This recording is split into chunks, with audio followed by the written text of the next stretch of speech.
What do all these have in common? Woody and Buzz Lightyear, Thelma and Louise, Don Quixote and Sancho Panza, Fish and Chips. I can hear you. They are all great partnerships. Alone, Lennon and McCartney were good, but together, they would go on to become truly special. And isn't that the ultimate goal of an investor? To find the ideal partner whom to accompany in his or her professional journey? But that is not an easy task. So Wayra, Telefónica's Open Innovation Hub, works with a selected group of startups to present to you, the investors, when they are ready. And this is why we are all here today. So, good afternoon and welcome to Wayra Investors Day 2020. My name is Elena, and I'm thrilled to be your host on this stage today. We are Wayra. Before I go into the details of today's program, and in order to officially welcome you to this event, we have with us the directors of Wayra Barcelona and Wayra Madrid. So please, let's welcome Marta Antúnez and Paloma Castellano. Hello, Marta. Hello, Elena. I was saying that I'm very happy to host this first edition of Virtual Investors Day. And sorry if there are like some technical problems, like some delays, because it's our first time doing this event remotely. So for sure there will be like some small problems, but we hope that it will be a nice experience for you all. I'm very happy and I would like to welcome you all. I'm thrilled that we have more than 150 investors connected from different countries around Europe and representing some of the most important VCs in Europe and in the US. We have people from Spain, from the UK, from Germany, from France, from Portugal. So we're very, very happy to have you here. And also very nice to have here also small representation of the local ecosystem in Barcelona, that given the circumstances is also very nice to be in person here today with you. We like to say, as Elena was saying, that we are the most global, connected, and tech-driven open innovation hub in the world. And when we say open, it's not only open to startups and to entrepreneurs, but it's also open to the ecosystem. And you, the investors, are a big player, have a very important role in this ecosystem. And that's why we are here today to be open with you and to share some of our startups and some of the things we're doing at Wayra. In these last months, we've learned to do almost everything remotely. Our work, our social lives, fitness, education, everything has moved to remote. And although there are still some challenges, I think we are demonstrating that we can continue working and collaborating and staying connected in a remote mode. And also that's what we want to prove here today, doing this event in a virtual mode. And also, I would like to say that it's true that there are still some challenges, and that's why our panel later today will discuss what are the challenges that UVCs are facing working remotely in these days. Now that I have your attention, I would like to take just 2 minutes to just remind you, how do we invest at Wayra? This is the manifest we shared some months ago, so that you can see in which areas are we investing. For sure, we are investing in technologies that can help Telefónica with innovation and bringing innovation to their customers. And we invest in some areas which are very core to our core business, like entertainment or data or cloud or big data, but also in technologies that can help our B2C and B2B customers be more competitive and have better innovation, like, for example, artificial intelligence, IoT, etc. So we are investing in a broad area of technologies. And how do we invest? We invest in startups in late seed and Series A. We invest in tickets of up of 250K. And what we really want is that these startups can help Telefónica, but also that we can, from Telefónica, help these startups to scale. This is our main objective, no? And that's why one of our main role here at Wayra is to connect these startups with the key people at Telefonica so that we can help them with this business development and to bring their innovation to our customers.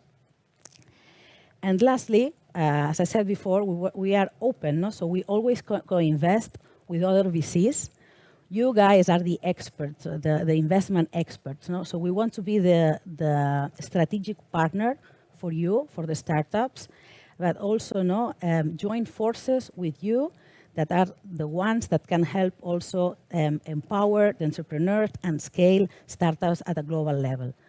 So that's what we want to do here today, no? Share some of this deal flow, and also I encourage you, to with some of you we are already sharing deal flow, sharing opportunities, and I encourage you to continue doing it with myself and with Paloma, so that we all can continue being connected, even if it has to be in a remote way. No?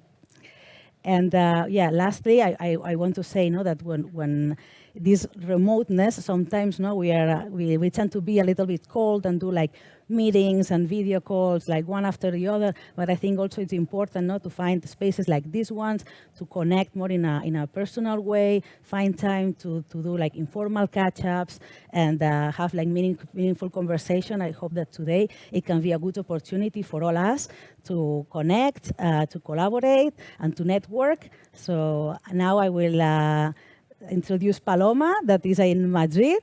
Hello, Paloma. Hello. Hello. I feel like in Eurovision.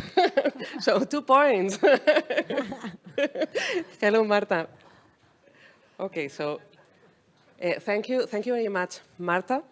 Thank you very much, Elena, for helping us with this event today, and welcome everyone. So I had a presentation. I don't know if the slides can be shown. I don't know if we are really seeing the slides. It would be great. Well, as Marta was saying, we are investing in technological disruptors. We invest in technological disruptors worldwide, and today I want you to watch just a sample of the kind of companies that we like working with in Telefonica. So I would appreciate if I could see my slides, because I don't know what the audience is. Okay, thank you very much. So, well, I love this sentence because it perfectly summarizes what 2020 has been for me. So I think that we all agree that this has been a crazy year where everything happened. So this is just one graph showing how the UK online grocery sales went up while many businesses went down. And this pandemic has been quite unfair. So it didn't matter how well prepared or well managed those businesses were. They just collapsed. This is a slide that we normally use when we talk internally about innovation. And this is what innovation is to me when we work in large companies, but also in small companies. You can have the best army in Westeros, but if a dragon appears, you have nothing to do. The only thing that you can defeat a dragon with is with another dragon. And this is what we are doing in Wayra. In Wayra, our role as an open innovation branch in Telefonica is to envision the future and to find anti-fragile businesses. Anti-fragile in the sense that Nassim Taleb says. That is, businesses that can stand and grow no matter the circumstances. These are just a taste of the sectors that we believe the next innovations will come from. These anti-fragile dragons will arise. And this is what we are doing in Wayra. We invest in companies, but mostly we make business generation for them. So we have an amazing team of people that are working inside Wayra, and not only in Wayra, in Wayra locally and in Wayra globally, but also in every business unit that are devoted to help those startups browse the organization and find businesses for them. So, and we have worked very hard to smooth our processes to ensure that if any customer of Telefonica wants to have a service from any startup in our portfolio, we can deliver that in just 1 month. And this has proven a very successful strategy. To give you an example, last year we invested 1.5 million euros in startups in Madrid and Barcelona, but we generated more than 35 million euros in revenues for them. But this is not the only link that we have between Wayra and Telefónica. Well, I guess that many of you will know, but in any case, let me show you this piece of news. No? Okay. So this piece of news. A couple of weeks ago, Telefónica bought two of our startups, Govertis and iHeart Labs, because they thought they were fundamental for the businesses of cybersecurity that we have. So this is just a proof, the best proof that I can think of how relevant Wayra is inside Telefónica's innovation.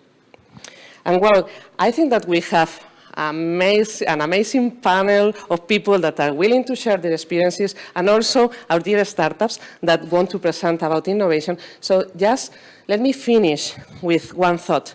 So for today, I would love that every one of you stop thinking about the new normal.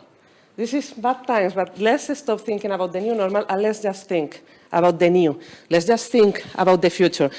Let's just think on how innovation can improve people's life. So again, welcome everyone to our Investors Day, and let's think about the future and make innovation happen.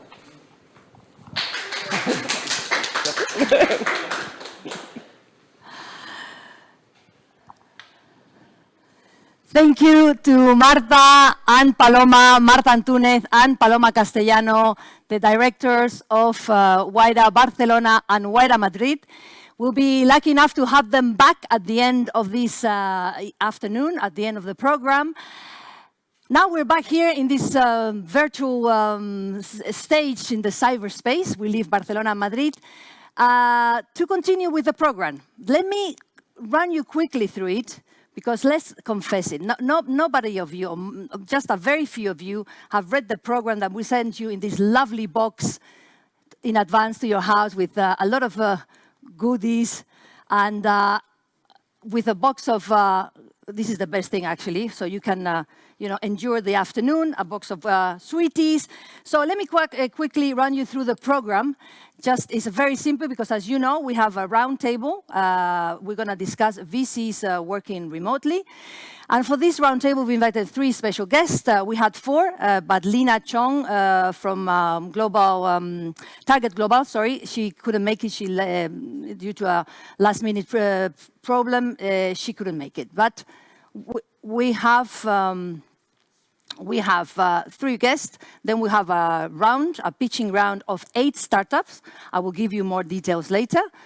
And that's it. This is the program. This is it. Don't forget, we have a hashtag. It's Wayra Investors Day, Wayra Investors Day. And the Twitter feed is Wayra S, Wayra ES.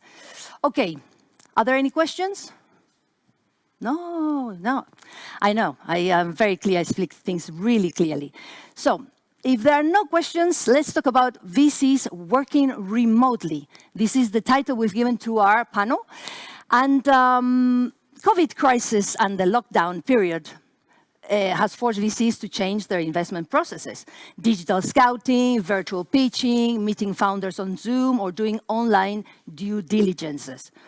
For the following roundtable, we have invited some of the most prominent VCs in Europe. Marta was mentioning it at the beginning of the session. We have investors from France, UK, and Spain. And they will tell us how they have adapted to this new situation. And here they are. I can see some of them. We have Boris. Well, Boris is not there. I don't see Boris. But we have Ichazo del Palacio, partner at Notion. Hello. Yes, he is. Hello, Ichazo. We have Boris Golden, principal at Partech. And Chevy Fouillard, investment associate at Nauta Capital. Okay, as you can imagine, Boris is representing a French VC, Ichazo a UK one, and Chevy a Spanish one. Is this right? Yes, yes. Okay. All right. Let me explain how I've organized this round table in 5 sections. Don't panic, they're very quick. I'm not going to go through the 5 sections, but 5 sections, which I'll explain as we go along. There's no time to waste. Let's start with the first one. Ready? Entrepreneurs fight for money. VCs fight for the best startups. VCs sit down and listen to thousands of pitches at the end of the year. So I thought, why don't we do it the other way round for a change? I suggest they introduce the funds under work in a 1-minute pitch that has to include answers to the 4 questions: who, when, what, and where. So, who is the fund? When do you invest? The stages. What kind of startup are you interested or looking for? And where do you, as a fund, add value as a VC or as a fund? And there's a bonus question. If you have time in that 1 minute, our 3 VCs we can add any latest news they want to share with us, if they just close a new fund, a deal, if they're changing the color of the curtains at home, anything that might be interesting to our audience.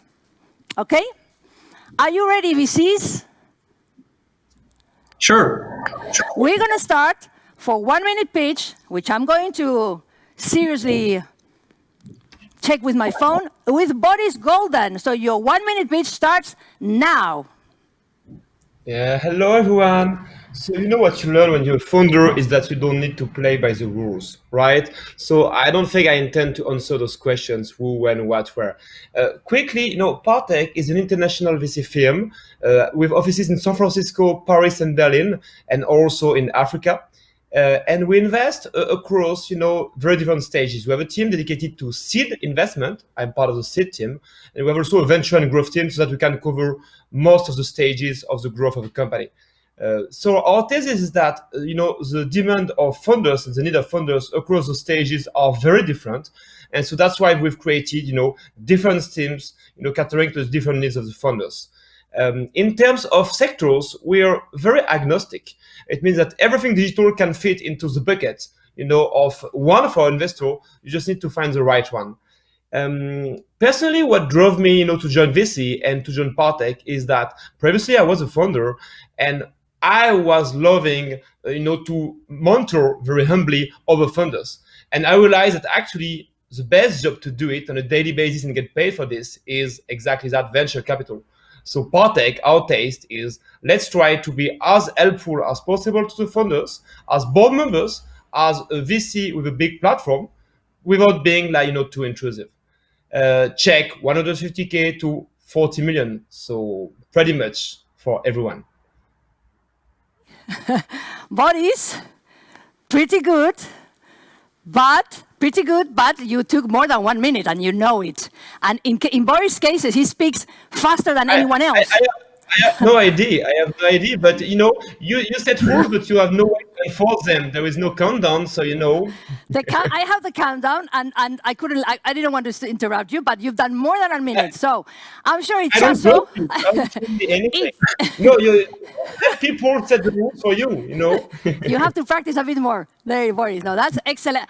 Besides, as I was saying, Boris speaks so fast that your 1.5 minutes counts for like 2.5 minutes for the rest of the VCs. Ichazo, your 1-minute pitch starts now, whenever you are ready. Okay, hi.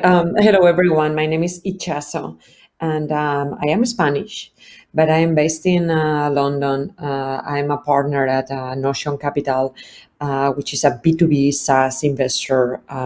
As I say, based in London, we invest across Europe. And we are focused on Series A, investing with checks between 2 and 7 million. We've also started to do a couple of Series B investments, one of them earlier this year. And at the moment, in fact, we are looking at a couple of them too. We are unique in 3 different ways. One, we are only SaaS. I think we are the only fund which doesn't do marketplaces, doesn't do anything else rather than SaaS. 2, we have a very strong platform team to support the companies on the growth. And 3, we are all operators who became investors. Myself, I joined the team 2 years ago. I was running Microsoft Ventures prior to Notion, and I am looking forward to do many more investments from Notion now. Wow, you're a crack. Ichazo, you've practiced this? Amazing. On the dot. 24 hours practicing. You can tell Ichazo has a lot of experience in both listening to pitches and making them herself. Actually, at the end of the day, VCs also pitch. They have to pitch to their other funds, etc. So, excellent. A minute on the spot. Well done, Ichazo. Let's go to Chevy. When you're ready, Chevy, your minute pitch starts. Wait. Starts now. Okay. Well, I think I have more advantage to my colleagues because I could practice a little bit, but sure. My name is Chevy. I'm investment associate at Nauta Capital. Nauta Capital, we are an early stage VC fund, Series C, Series A rounds mainly. We are fully focused on B2B software companies. We have a clear preference for SaaS. We typically invest 1 to 5 million euros. This is our initial entry ticket. Apart from that, of course, as the company grows, we can deploy more capital. Sector-wise, we are agnostic, but if we had to mention a common characteristic of all our startups and what we're looking for would be capital efficiency. And I think that something very important regarding the topic of the panel also is that we act as local investors. So we are one fund, one thesis, but we operate from 3 different offices with fully dedicated investment teams. Regarding where we can add value, our objective is to become partners of the company, another member of the team, and basically become consigliaries of the management teams. Excellent. Wow. Excellent as well. Excellent. On the spot. Chevy, you've been practicing all night. I can tell. Your pitch, fantastic. 1 minute pitch. It's possible. They've done it. Okay. So thank you to the 3 of you, our VCs. The 3 of them are here representing their fund, the fund where they work. But behind a VC, there is always a person. I mean, usually. We have no time to ask about your life because there's internet. You just type their names and you have all their CVs and all their professional career life. But whilst I was researching about them and diving into their life, I discovered a few fun facts about each one of you. So I have chosen just one per person that I will let the audience know along the session without saying to whom it belongs. At the end, we will find out who is who. You can vote, or you can put if you want to send us a a message to the chat. And you 3, you can also vote, although you clearly play with an advantage because at least you should be able to recognize yours. Okay, so fun fact number 1. Are you ready? Yeah. One of our investors is our RPM instructor, which means rotations per minute, which is spinning. Don't worry, but RPM instruction sounds really cool. Don't look at them because now close your eyes, VCs, because then we can tell. So that's fun fact number 1. And we continue with our section 2. And I called our section 2 either or questions. Now that we got off the way, who they are, what they do, what they're interested on, etc., I have prepared an either or round of simple questions. You will see. I will address 1 short question to each one of you. But feel free to jump in if necessary. Okay, this one, we're going to start with Chevy. Chevy, has your pipeline been negatively affected by COVID-19, yes or no? And if no, why? And if yes, how? I don't think so. I think that right now our sourcing relies much more on our proactive efforts, basically to reach out to startups and build relationships with some players in the ecosystem. So rather than waiting for companies to knock our doors. So I think that given that we do a lot of outbound, I think that the top of the funnel hasn't been affected that much. Maybe what we have seen though is some changes within that pipeline. For example, when we reach out to companies with cold emails, some of the companies normally, especially during the lockdown, increasingly replied saying that some of the fundraising plans were postponed, so we had to delay. They had to delay the rounds because they were focused on surviving, basically. Something else that we have seen is some companies that were raising bigger rounds, let's say 7 to 8 million, which would fall outside our sweet spot. We met them before the lockdown, then they came back saying that they had revisited their plan. So this is an aspect that positively impacted the pipeline. And sector-wise, I would say that we have seen a change, though. We are seeing less retail tech, for example, or companies operating in travel tech, versus an increasing number of companies developing productivity tools, tools to digitize enterprise processes, all these kinds of solutions that have been benefited by COVID. So I would say that we haven't seen a negative impact in the pipeline, but we have seen a change in the behavior of it. Okay. Excellent. Thank you, Chevy. Very clear. Fantastic. All right. Can you hear me? Yes? Okay. Next, either or question for Ichazo. As if I was you, saying, our investment process has changed as well as the way we are organizing our time. True or false? And if so, how? So I would say false. It has been adapted. So yes, it kind of has changed, but it has been adapted. The process, it is the same in terms of the decision-making process. It is the same.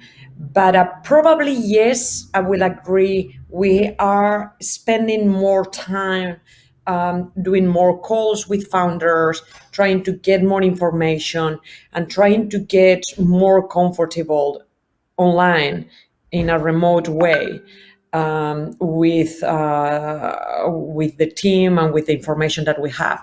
One of the things that we've started to do is we've started to do many more. If you can't meet the founders face to face, then you need to do due diligence in a different way. So I think reference calls for founders, the number of reference calls have increased.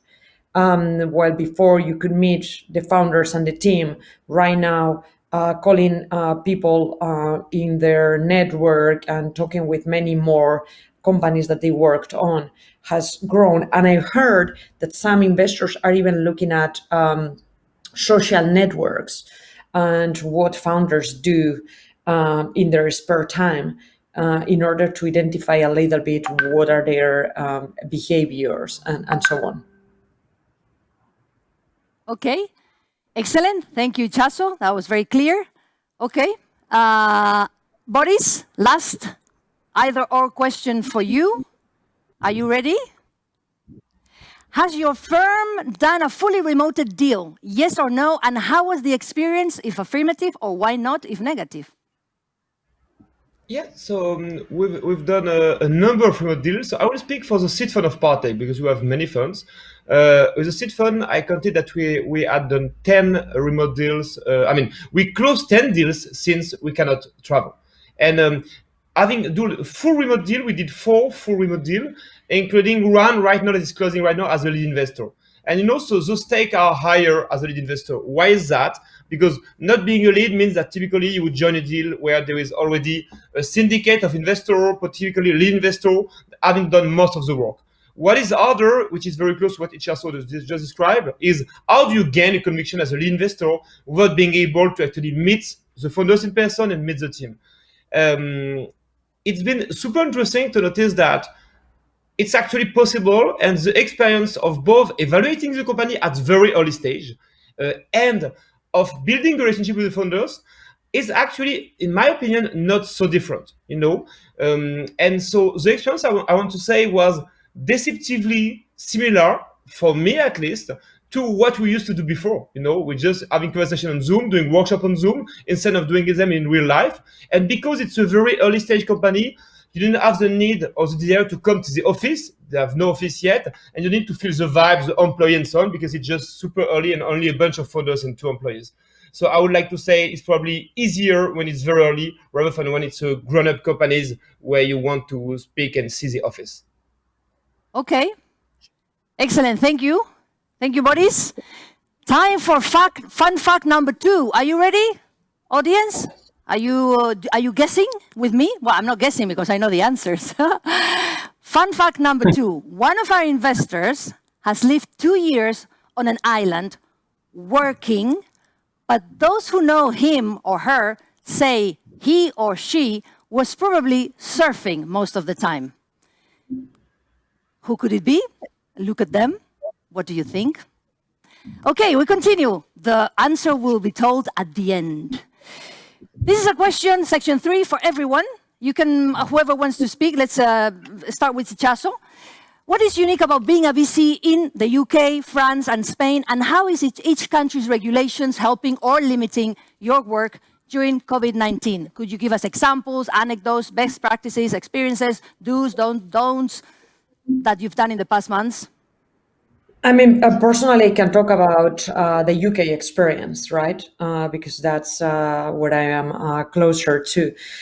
Specifically, and the UK, I believe, is pretty similar to some other countries, but in terms of the support that the government is giving, at least in the UK, the government has been matching the funding that companies were getting from investors, which means that companies that they needed to raise maybe 1-2 million, they could raise half of the money, and the government was able to match the other half.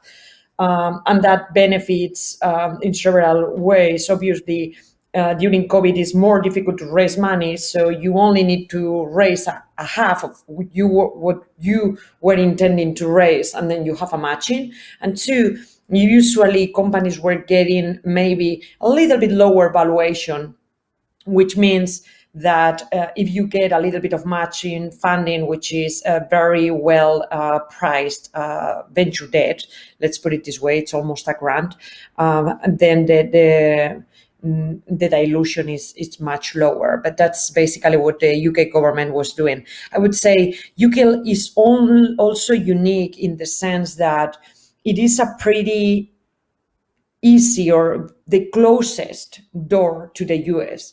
I would say if you are able to sell in the UK, you are much more, you are closer to selling the US than maybe if you are able to sell in other countries which don't speak the language, and maybe they operate in a different way. So we are we are all Anglo-Saxon background and countries, and therefore the same way as Spain can easily sell to Latin America. I think it's a good corridor to the US. And so I think even though during crisis we couldn't travel, many companies from the UK were able to expand to the US and start testing US markets from here. Excellent. Thank you, Chaso. Very good point. Boris, what about France? Yeah, so I mean, in France, I think we've had something amazing. Like many countries, but probably France has been extremely successful at this, is a public help for startup. So it means that we were all expecting at the very beginning of the crisis, the thing that all our startup will be really hurt big time in terms of cash, revenue, costs, and so on. And actually, thanks to subsidies and also, partial unemployment helps and so on, most of our startups are right now very strong financially speaking. So that's something really, really amazing that France has done for, notably is the startup ecosystem. So that's a big thing. Right now, we're still impacted from a relationship perspective with something very, very stupid.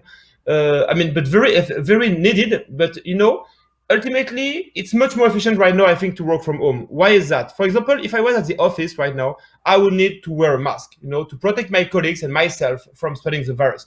So it means that when we get to the office, we can socialize better with our team members because we are in person. But actually, the Zoom experience is broken because having a Zoom with a mask is really, you convey very little, signals, human signals beyond voice.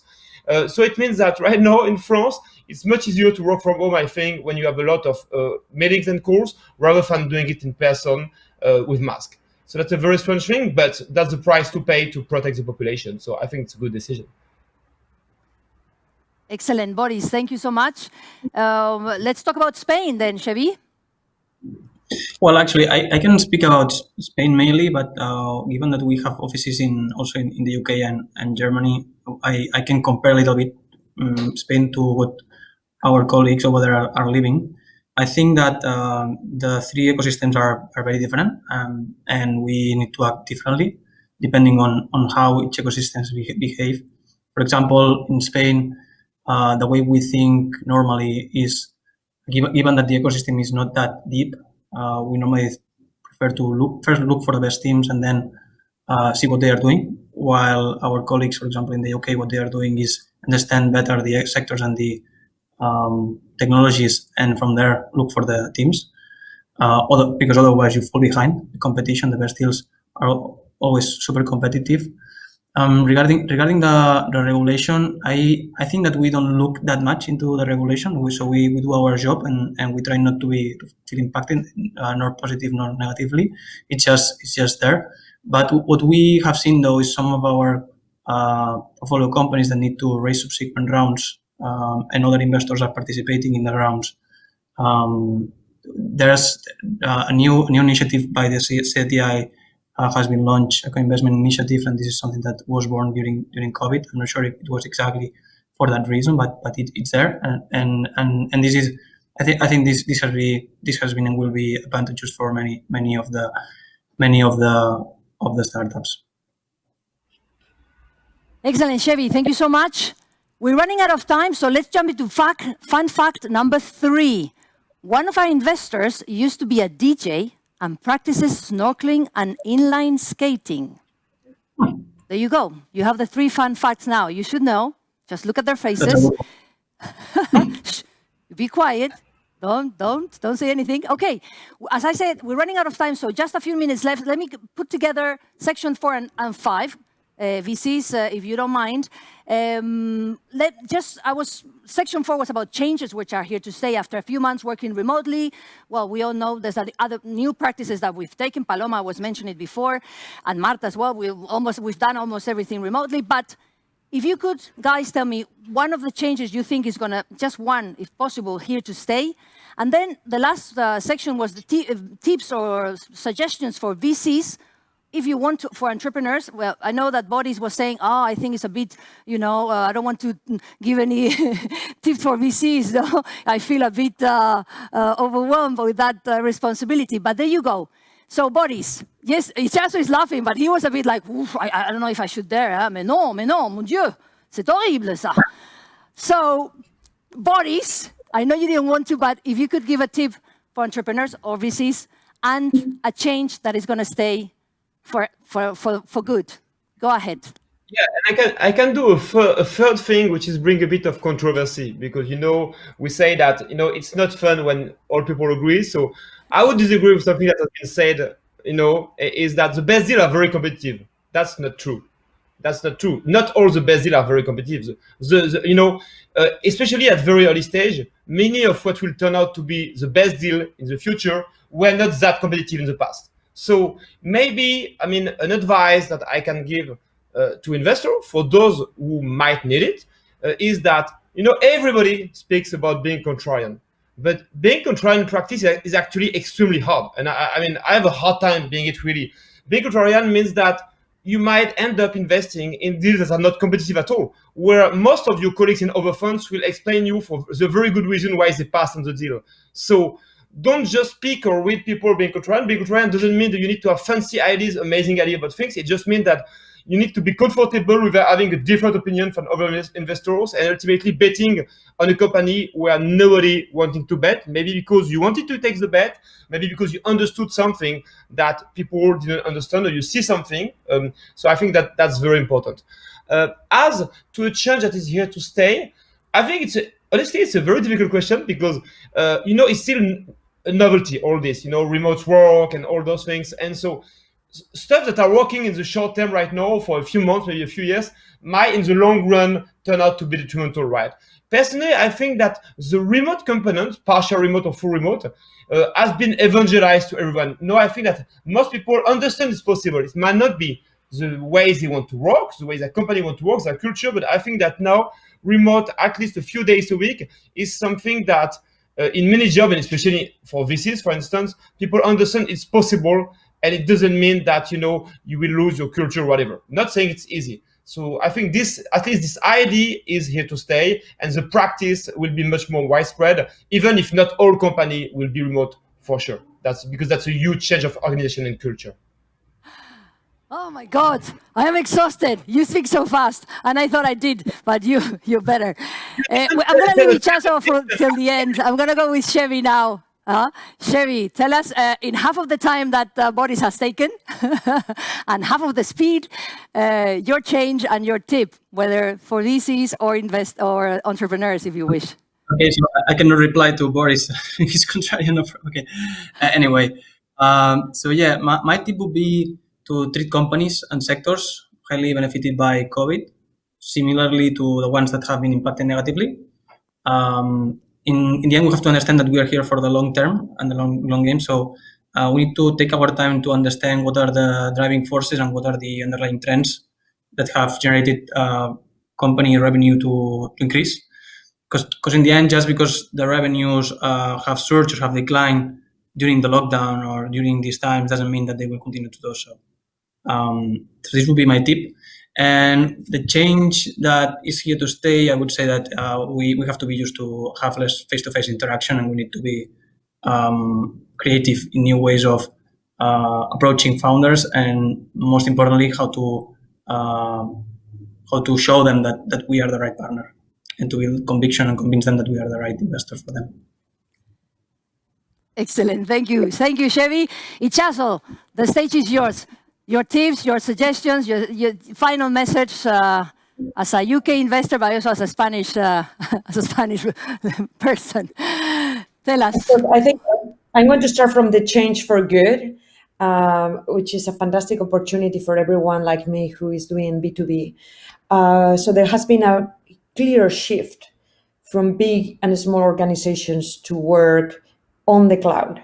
So corporates that were basically used to work on their offices, on premises, and their data was absolutely not getting out of their building, has gotten out to the cloud in many cases, and they've realized that they can operate, in fact, that way.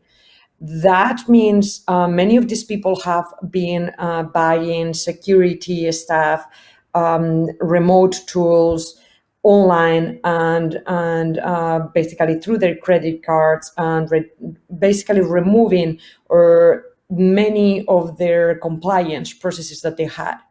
That is going to benefit the future. I think things have changed.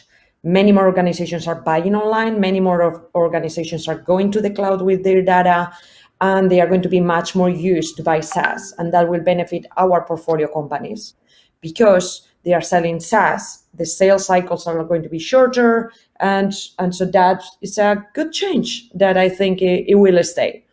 That on the Change for Good. On the tips and conclusions for the investors, I would say we need to become much more creative these days to win deals. So we can't camp on the entrepreneurs' offices. So therefore, what can we do to build that relationship with the entrepreneurs, which is closer to a Zoom call, which we know is not very close, right? How can we win those deals? So we need to think of much more creative ways to approach them and to work with them. Well, excellent, Ichazo. Thank you so much. I'm gonna close the roundtable with that message. Be more creative. I would have never thought I would hear that from a VC, but there you go, becoming more creative. We have no time for more. Sorry, guys, it's been fantastic. I know what you're thinking. What are the solutions for the fun facts? So, did you guess? The investor that is an RPM instructor, a screening instructor, is Ichazo del Palacio, the investor who says he spent 2 years in Menorca working, but really he was surfing, is Chevy Fuya. And the investor who loves music, he's a DJ, was a DJ, and loves sports like snorkeling and inline skating, is Boris, who also has a fun fact in his name with a golden surname, Golden. You know, you must be loved by entrepreneurs. I have to say thank you to Boris, Golden, Ichazo del Palacio, and Chevy Fuya for this fantastic, quick roundtable. Guys, all our love to Spain, Barcelona, to the UK, and to France. And we have to jump into, stay with us, because now we're going to meet the 8 startups that are pitching today. So thank you, and see you in a minute. Thank you. Bye. Thank you, guys. Okay, I hope our audience also guessed who were the fun facts, who they belong to. And we're going to continue with our dynamic, the dynamic of our startups. So the startup competition. It's not a competition, really. So as you know, we have 8 startups, 4 from Barcelona, 4 from Madrid, in random order. They have 5 minutes pitch, 5 minutes Q&A.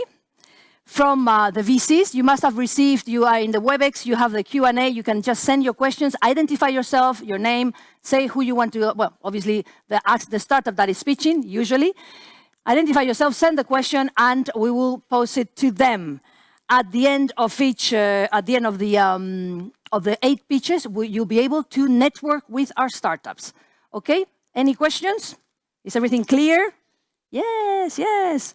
Yeah, here people have our first startup ready. So, as I was saying, we're going to start with startup number 1. Startup number 1, it's in a Madrid Wayra office. So, let's go. Although we can trace the origins of football back to ancient times, the modern game has its roots in the English public school of Eton, way back in the 16th century. Amazingly, since then, not a great deal has changed.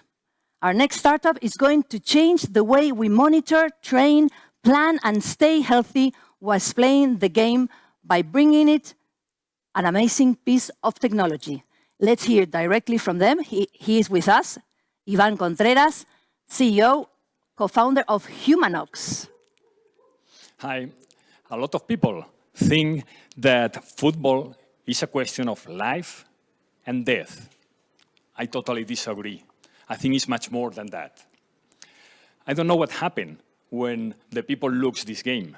Football is passion, teamwork, brings a huge amount of adrenaline to you. The history of the football, born in 157 years ago in UK, and today are more than 250 million of players around the world. Players like Maradona, Cruyff, Pelé, all these players came from a training and formation, and that's a hard and a strategy part of the teams. Osasuna is one of the teams Osasuna was one of the teams that is working with the players. They are in their 100th anniversary, and they have an area of influence out of Pamplona. They work in all Navarra community, and the influence is around 15,000 players. They are based in El Tajonar. El Tajonar is the place where they train, they performance young kids players into football. They are based in 2 main goals. One goal is how to create healthy players, and also how to capture more talent to the first teams. And the most important thing, how to do that with mobility restrictions and safety protocols due to COVID-19. We offer the solution. The solution is our Humanoid Shinguard.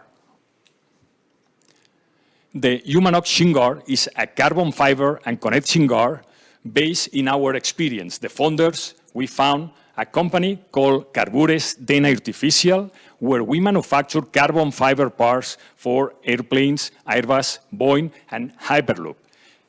With that, we bring this company from startup to a publicly traded company into the stock market in Madrid, from 0 workers to 1,000 workers, and locations in Europe, China, Mexico, and US.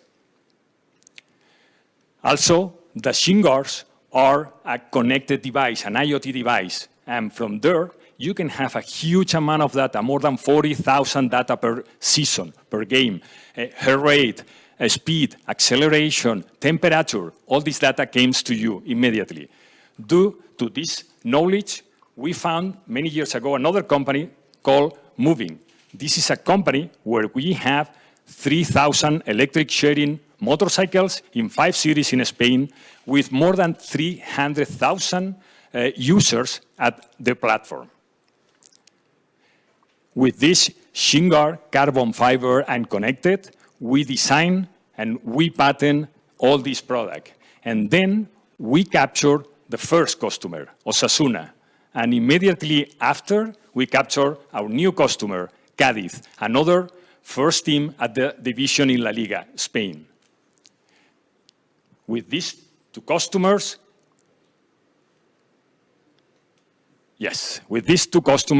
we capture our first million in the first 5 months of the company, because we launched the company in April 2020. Humanox won our first international award in Europe. That is with great players like Ajax, like KNVB, like City Football Group, and another many players at the UEFA. And the jury said to Humanox, Humanox will be the Strava of the football. Also here, you can look, this is my kid, this is my son, Chris Contreras. He's playing soccer with Shinguards, and his face, you can look his face. He's amazing, he's happy. He play with his friends, and when they finish, they are looking who was the stronger, who was the faster. And also you can look my face, because I have a lot of satisfaction because they are not sitting in a chair playing video games. Frank de Boer said that football is a constant evolution. And I said, football is a constant evolution and Humanox is a revolution.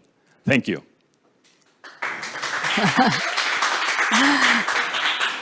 Excellent. Thank you so much, Ivan. Are there any questions from our investors or audience? Everything was perfectly clear, Ivan, so they understood. We have to continue then. That was Humanox, the revolution of football and sports. Okay, we're going to Barcelona now. Let's see, we're in Barcelona. We have somebody ready there in Barcelona. It's lunchtime. You go to your office canteen, choose your menu, you are hungry and you want to sit down, but no, there's a bottleneck at the cashier. And you say, really? You know, your patience is warming up, your food is getting cold. And no, you cannot really quick scan a pincho de tortilla, a patatas bravas, or ensaladilla rusa. Really, they don't come in a plastic bag. So the next company has something important to tell us in this regard. We're going to find out from Neil Solomon. He's the CEO and co-founder of Propos. Okay, so hello, thank you very much, Elena, for this kind of introduction. So Propos is an AI company founded 2 years ago with the aim to solve the problems that long checkout lines are causing to hospitality industry. And why the hospitality industry? Because almost all the products that you can see on the picture don't have barcodes or QR codes. And the only way to recognize them is using computer vision. So, and the solutions available in the market are based on QR codes, barcodes, and RFID scanning. So there isn't an available solution in the market. So after 2 years, we are experts on food recognition using AI algorithms, and we are offer high-value solutions to food service industry. Our first solution is Propos FastPay. It's an intelligent self-checkout powered by computer vision, and it's able to recognize any kind of product, and it's 10 times faster than the normal checkouts. So it's an ideal solution for canteens and self-service restaurants. Now I would like to share a video, but for technical problems I can't. So if you're interested, I can share it with you during the networking time. So at this moment, we have tested and we are working with these big players of the industry. We have done more than 10,000 transactions before the COVID, and now they are reopening the restaurants again. So the benefits are clear. We can reduce the waiting time, so we can improve the shopping experience of the end user. We can reduce the operational cost of the restaurants, increasing up to 75% the productivity on the checkout lines. And we can also improve 2 points the margin of the restaurants, thanks to the data. Our clients don't have the data of what they are selling, and we do. And this is probably the main asset that we have right now. So we expect that during the end of this year and the beginning of the next one, we start working with these clients, that all of them have shown a big interest in our solution. So in order to become leaders in Europe, so we are So our commercial strategy is based on a powerful partner ecosystem. Our partners usually are tech consultants or software integrators that are already working with the clients that I have shown before. So an example could be Telefónica or EMA Project or SAE that are big players on the POS industry in Spain. Our business model is based on 3 different branches. So the first one is the hardware. We're a software company, but our clients need a camera in order to run our software. Then we cooperate with our partners during the implementation of our solution in the restaurants of the clients. And finally, once it's implemented, we charge a monthly fee for each terminal that's working on the restaurants. So probably the main advantage that we have is that we're the main player, so doing that in Europe. Our main competitors are based in US and in Asia. So we have a big opportunity here. Also, we have some tech differences that we are using few shot technology that enables us to introduce a new product in less than 15 seconds, only using 5 pictures that process can be done in the restaurant. So we enable the restaurant managers to do that process. And that's a really important process for the industry.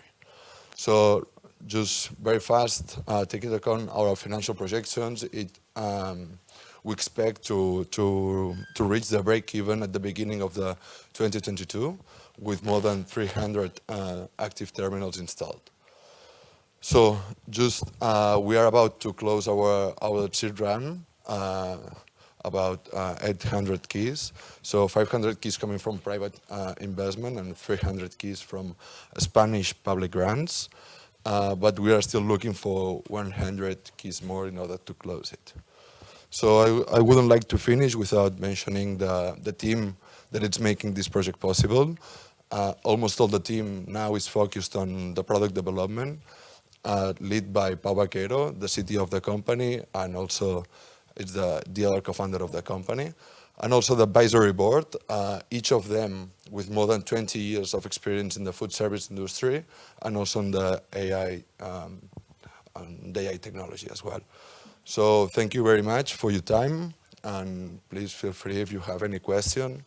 We'll be happy to answer it.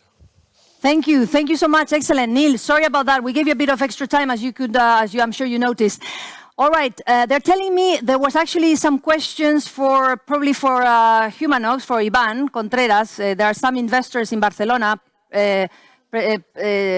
presently. So let's go first to see if there are any questions for Neil from Propos, and then maybe we can ask some questions to Humanox if this is the case. So Barcelona, can you confirm there are some questions either for Neil or for Ivan from Humanox, the first speech, and we can reconnect with him. Is this the case?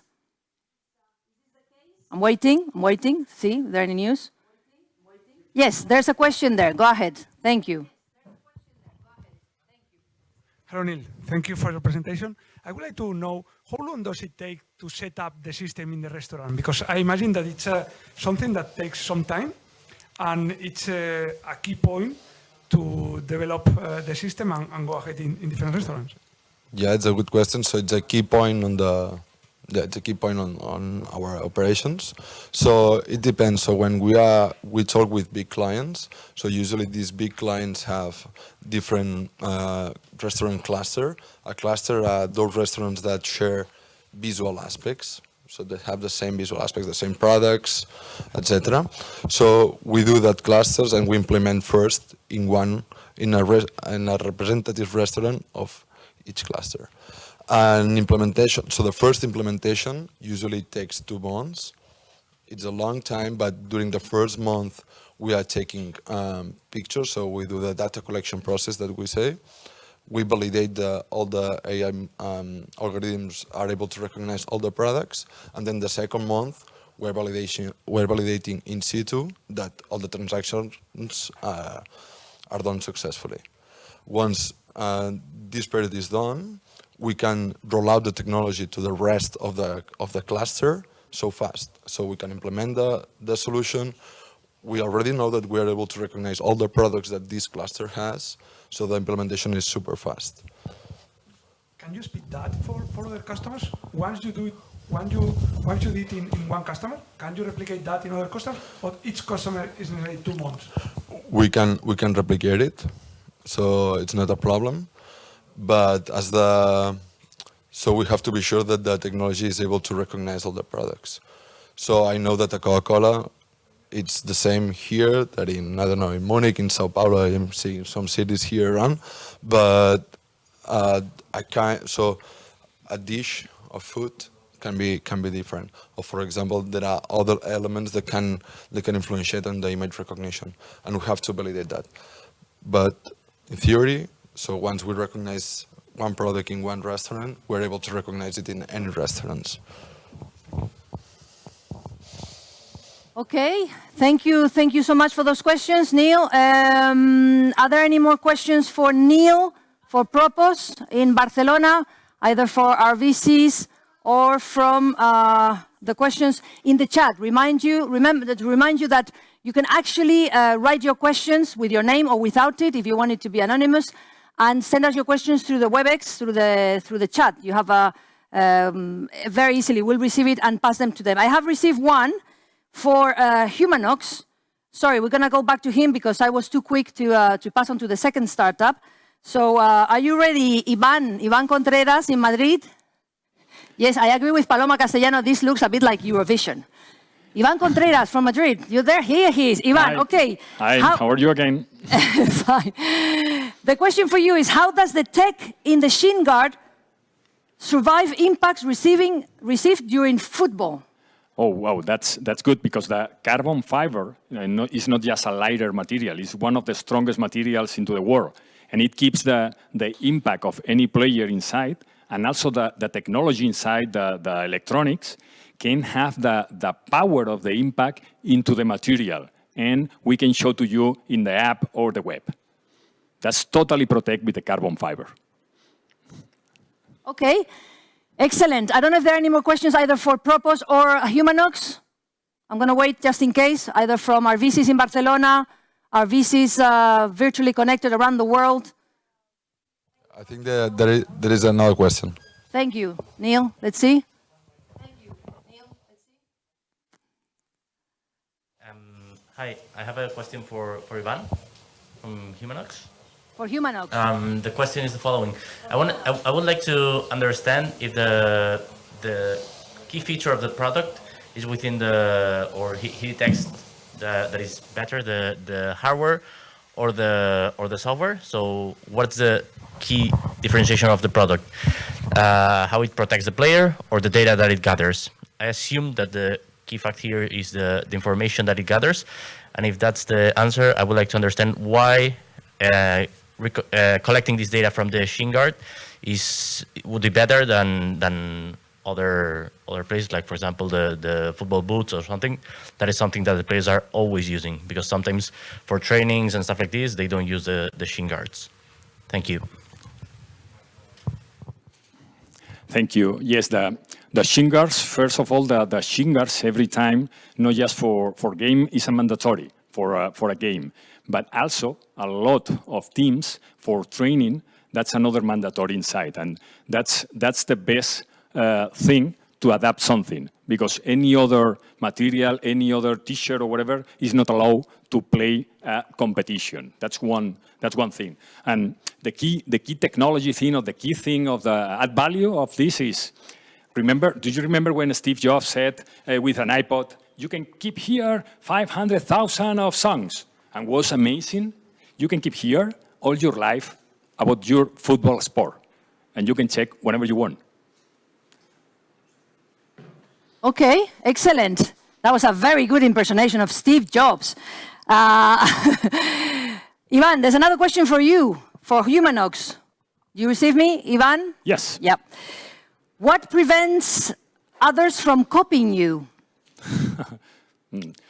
Really, the patent that we have for this is the connectivity in real time in a carbon fiber Shinguard. That's where we patent.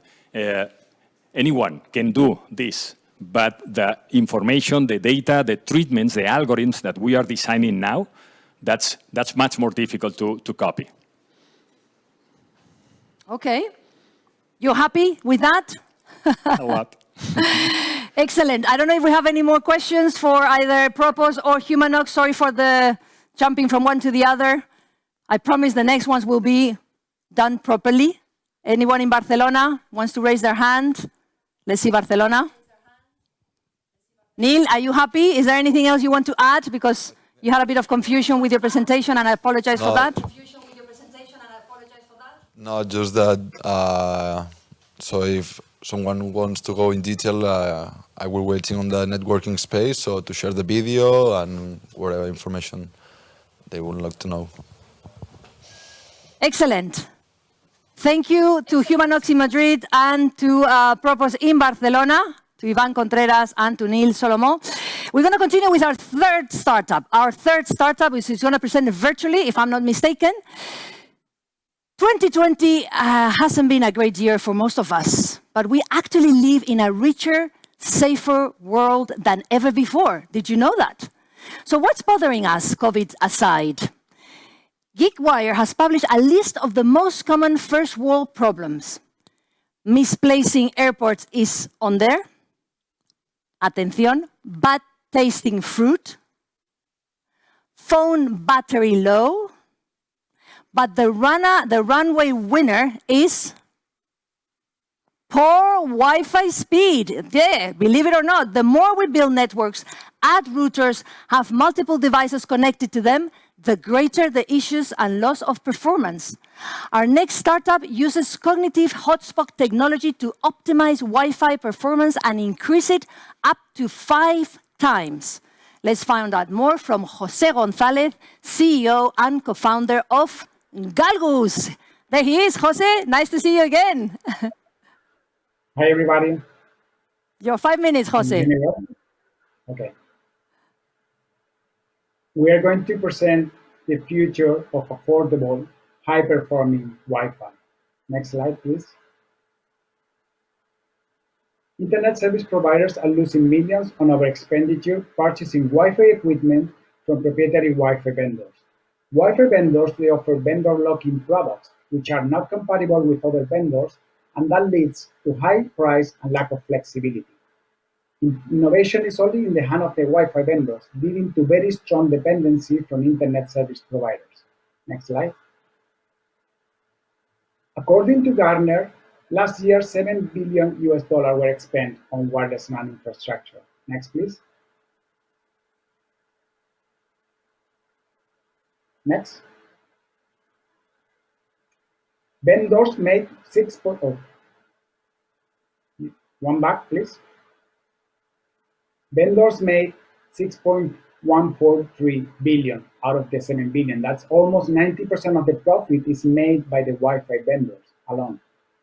We have calculated that with Galgo's model, we can save $4.38 billion every year to internet service providers. That is 72% in savings. Next. How do we do that? We have developed a software-defined Wi-Fi solution that can transform any Wi-Fi hardware into a full professional Wi-Fi solution. We are the Android of Wi-Fi networks. We add software to make networks better performing, more secure, and with more features. We can achieve up to 5 times higher performance, innovate at the speed of software, and achieve vendor independence. Next.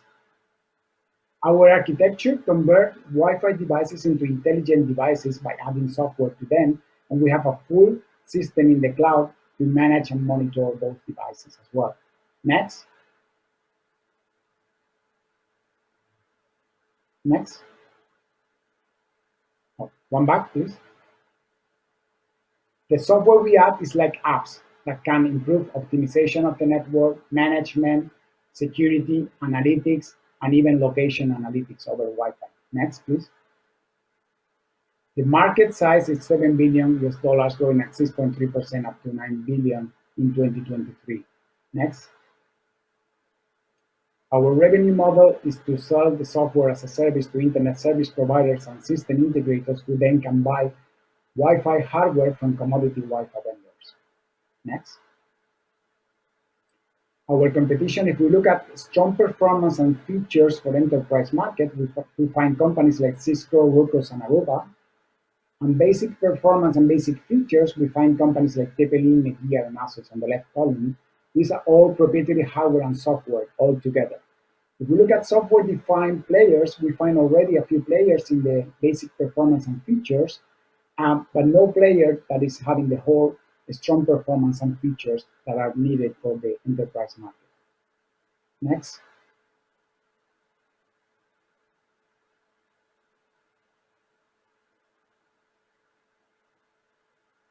Next slide. We have bootstrapped the company and already have a great traction. We have 1 million daily users enjoying the benefits of our company. We have 51 customers from US to Australia and success cases in all vertical markets and are now ready to scale up the business. Next slide.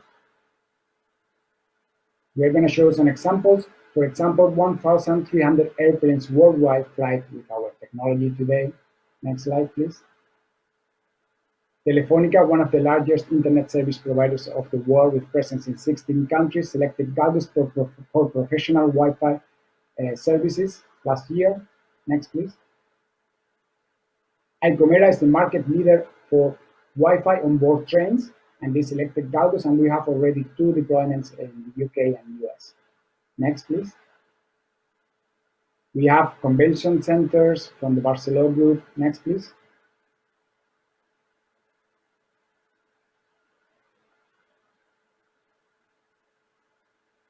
Even football stadium, this is the 3rd largest football stadium in Spain. They have to remove 2 renowned Wi-Fi vendors due to problems. Next slide, please. Schools, for students that are using our geolocation system to track capacity in the area, aulas where the students are and in the outdoor areas. Next, please.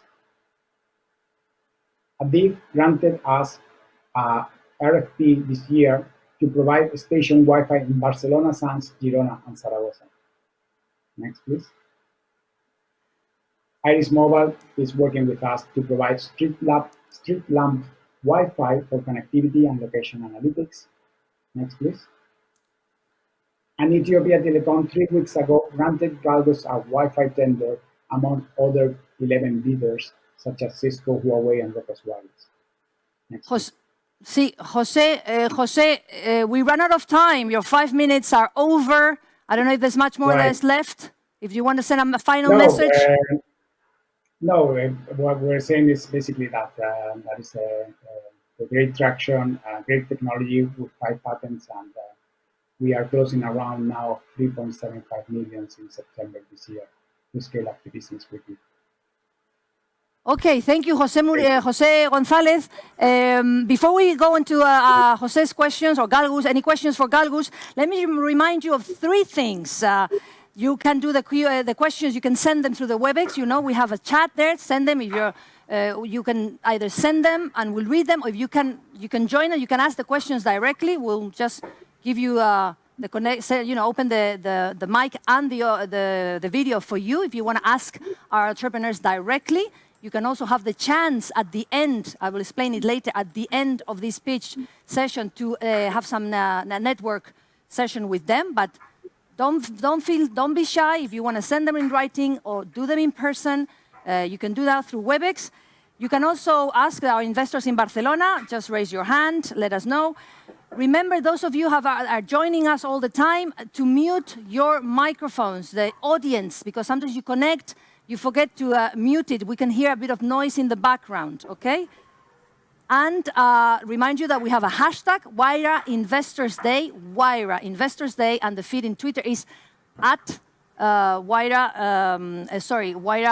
ES. Okay, we have questions for Galgus. Go ahead. Questions for Galgus. Can you please repeat the investment round? Did you get that, Jose? Yes, we have already all venture capitals confirmed, and the round is going to happen by the end of this month. Okay. More questions? I have another question for Galgus. Will this be future compatible as Wi-Fi formats evolve? How can you be sure? Well, out of our software architecture, there are like 50 software models. Only 2 of them have to do with the low Wi-Fi chips that are in the physical layer, right? So if we need to use this technology for other Wi-Fi technologies or even other mobile or cellular technologies, we just needed to adapt these 2 Wi-Fi modules, so these 2 driver connectors at the bottom, and we can reuse most of our artificial intelligence cloud components for other technologies. We are already deploying the Wi-Fi 6 products that are the latest generation of Wi-Fi, and typically one generation of Wi-Fi lasts for 7-8 years. So we are starting now another 7-year cycle of our technology right now. Excellent. Thank you, Jose. Any more questions from maybe Wayra investors? Investors in Wayra Barcelona. Barcelona, can we connect and see? Yes, go ahead. Hello, Jose. I'm Sergio from Bank Sabadell. I would like to ask you, you say that you have 5 patents. So I would like to understand how strong are that patents, because you told us that you have a software solution. And also, if it's necessary to implement your solution in a specific Wi-Fi spots, or is it works in general spots? And also related with that, if you can sell your IP to the hardware suppliers. Okay, we have 5 patents applied. Today, 2 of them are already approved in Europe, and the first one is already approved in the US as well. So this is quite strong because, as you can imagine, most of the main Wi-Fi companies in the world are in the US, and to achieve a patent in the US is very complicated in Wi-Fi for a company in Spain. The patents, for example, some of them protect our unique solution to geolocate users in Wi-Fi networks. And this has a lot of interest and traction now with COVID-19 and beyond, because we can know how many people are in an area, where they move, where are the hot areas where more people concentrate, and so on, how long they stay, and so on. We can license that patent to other vendors. Indeed, we do that already for aviation Wi-Fi access point makers, for example, and we can do it with others. Excellent. Is that all? Yes. There's. Well, are you okay with that, Sergio?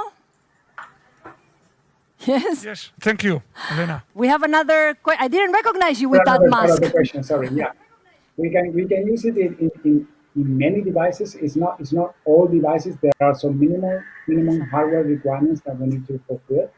But we have very low power devices, very small, huge devices with quad-core processors flying in airplanes, for example. So we have a very broad range of hardware players that can use our technology, and we are looking to add more and more over time. All right. You happy with that? We have another question for you, Jose. Okay, I'm receiving it here. Bear with me. All right. Oh my God. Okay, building on the last question, can you envision compatibility with 3GPP, 4G, and LTE? If no, why? Toma ya. Well, we are already in early discussions with companies that build 5G products, for example, and in the end, to provide the higher capacity and bandwidth to users, over time, we're going to need to combine several radio technologies, one being LTE, another one being 5G or Wi-Fi.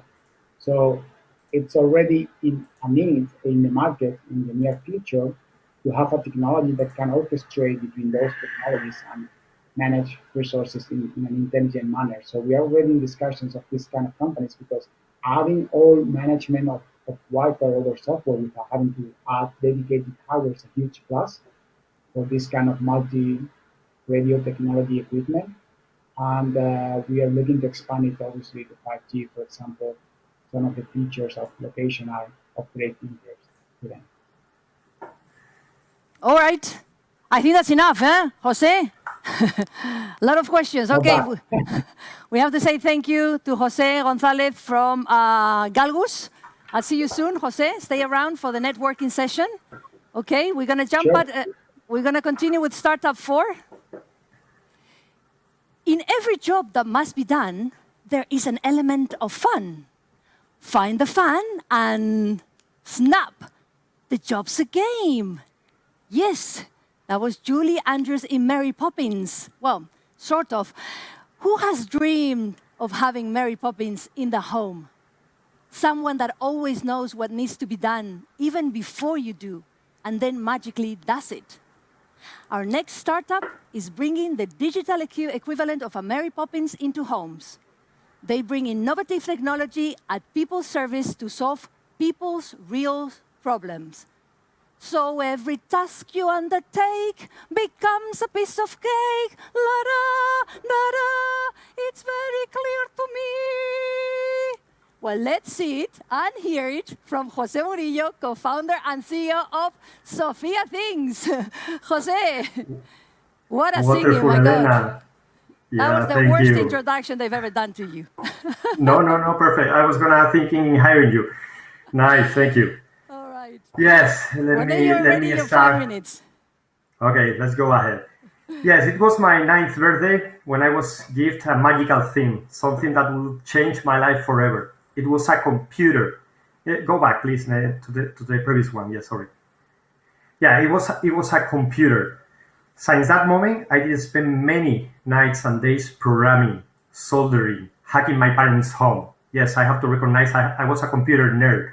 I can still remember my grandma's face when she saw me controlling the lights with the computer. It was 30 years ago. And that passion took me to Microsoft, where I did spend 15 years of my life. But a few years ago, I saw something that made me quit that peaceful life and start this new adventure, something that for sure would have taken my grandma's reaction to the next level. Next, please. So the smart home, let's be honest, there is not such a smart home. There is just a bunch of devices and a smart speaker in the houses, but that doesn't make a smart home. Speaker, turn on the light.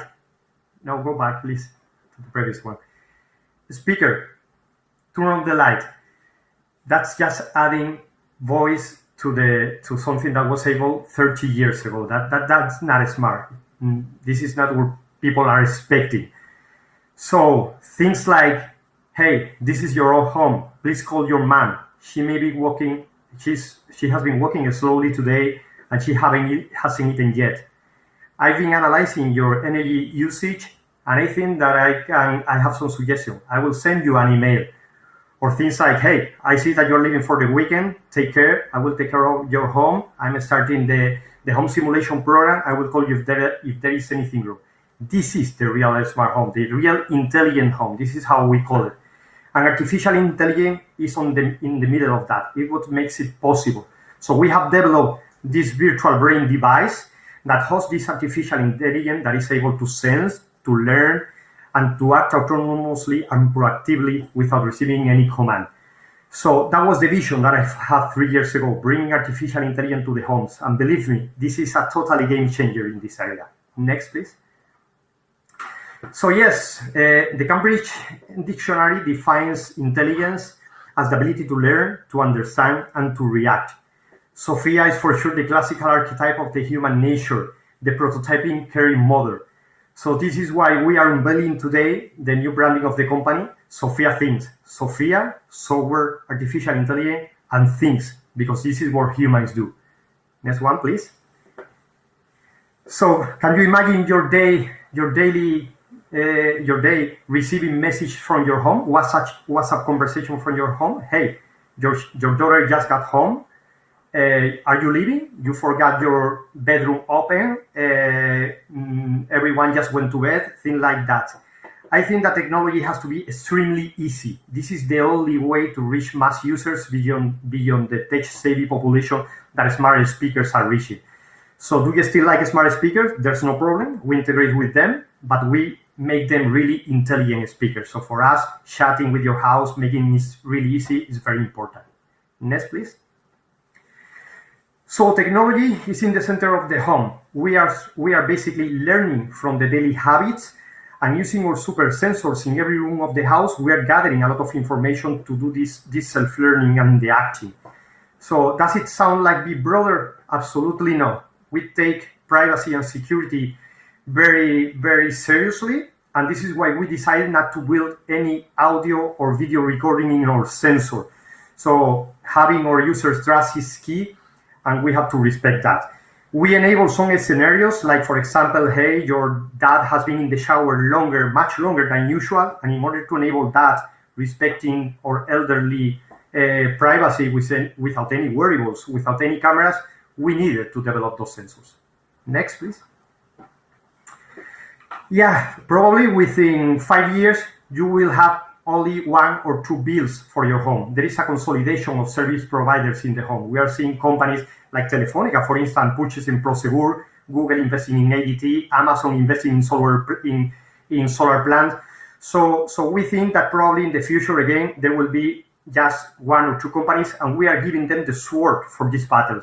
So those are our customers. We have a B2B business model, and we are providing them a single and unique software and services platform so they can deliver those new artificial intelligence-based digital services to their customers from a service marketplace. So our main revenue stream is based on software services on application services marketplace. Next, please. Jose, yeah. we ran out of time. Do you have much more? 30 Could you seconds? send us? 5 minutes have gone. Any final Do I message? have 30 seconds? Yes, I just want to say that we are just kicking off sales. This is our first quarter of sales, and we just closed our first agreement. We are delivering 3,000 users in November, which is going to boost of sales, of revenue to $500,000 in our first quarter of sales. So we need the support of our investors to grow and to scale out the model. So please come to the virtual room, and we can talk later about that. Okay, thank you. Do we have any Thank you. questions for Jose? For Sophia thinks, I believe we have somebody in Madrid. Is that right? Hi, Elena. Mateo. So, we have a few questions coming from the social networks. So, one is how integrated is Sophia Thinks with other devices like Alexa or Google Echo or these other initiatives from the big giants, tech giants? Yeah, right now we have an integration with Alexa. We believe in what we call multi-channel. So basically, we don't want to compete with them. We like to say that we are the brain and the senses of the home, and they are the ears, the hands, and the mouth. So for us, the integration is key. Some people like to chat with their homes, and some people like to talk. So we have integrated with Alexa and Telegram. We are working on WhatsApp, and for us, it's very easy to integrate further technology. We don't want to compete in that area. We want to do artificial intelligence algorithms and services. Thanks for the answer. And also we have another one.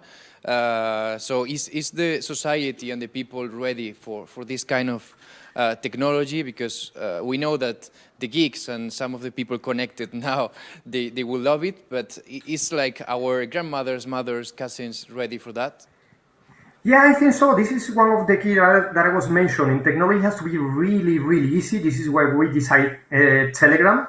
And in fact, we are right now piloting in some real scenario for elderly people monitoring, and people just receiving in their WhatsApp or Telegram channels information from the home, like saying, "Hey, call your dad.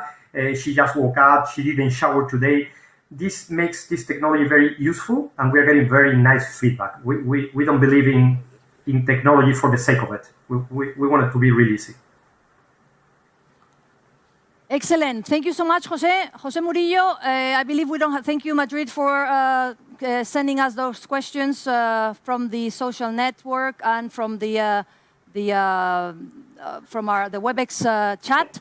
I believe we have no more questions, so we're gonna say goodbye to Jose Murillo and Sophia Thinks. Thank you. Bye. Nice. Okay. Our next startup is waiting for us in Barcelona, I believe. And in the times of the pandemic, understanding social risk becomes key for companies and governments. Reacting faster and more efficiently helps building more inclusive, cohesive, and fair society.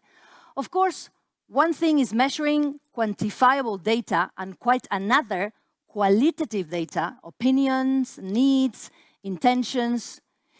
If only there was a way to quantify qualitative data. Well, now there is one.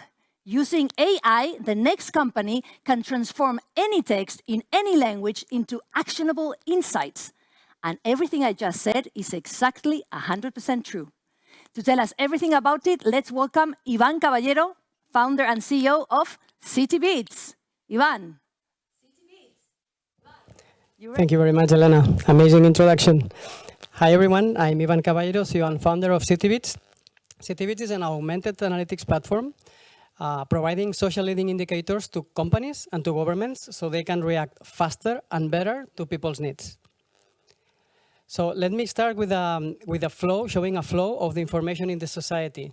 So we have a media that not always is explaining what we need to know. We have the social media amplification that normally reacts to the noise, not to the signal. And then we have company reactions. And in all this line, CityBeats is ensuring that at minimum, we are providing information 14 days earlier than media. The problem of this is that this process is costing more than $6 trillion to all the companies worldwide. And just to put you an example, when we had the Chile social problem, companies, SMEs, were decreasing their revenues to 20%, and the country collapsed. And we have one customer who asked us, how can we prevent this, or how can we see this before? And that's what we are doing. The solution is pretty simple. We collect data, we process it through a pipeline of different algorithms based on natural language processing and machine learning, and we provide leading indicators to our customers.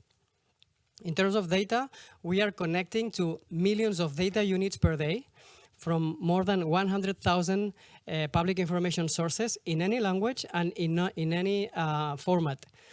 And this brings me also to proprietary data from the customers. We can process also chatbots, phone call transcriptions, emails, surveys, whatever.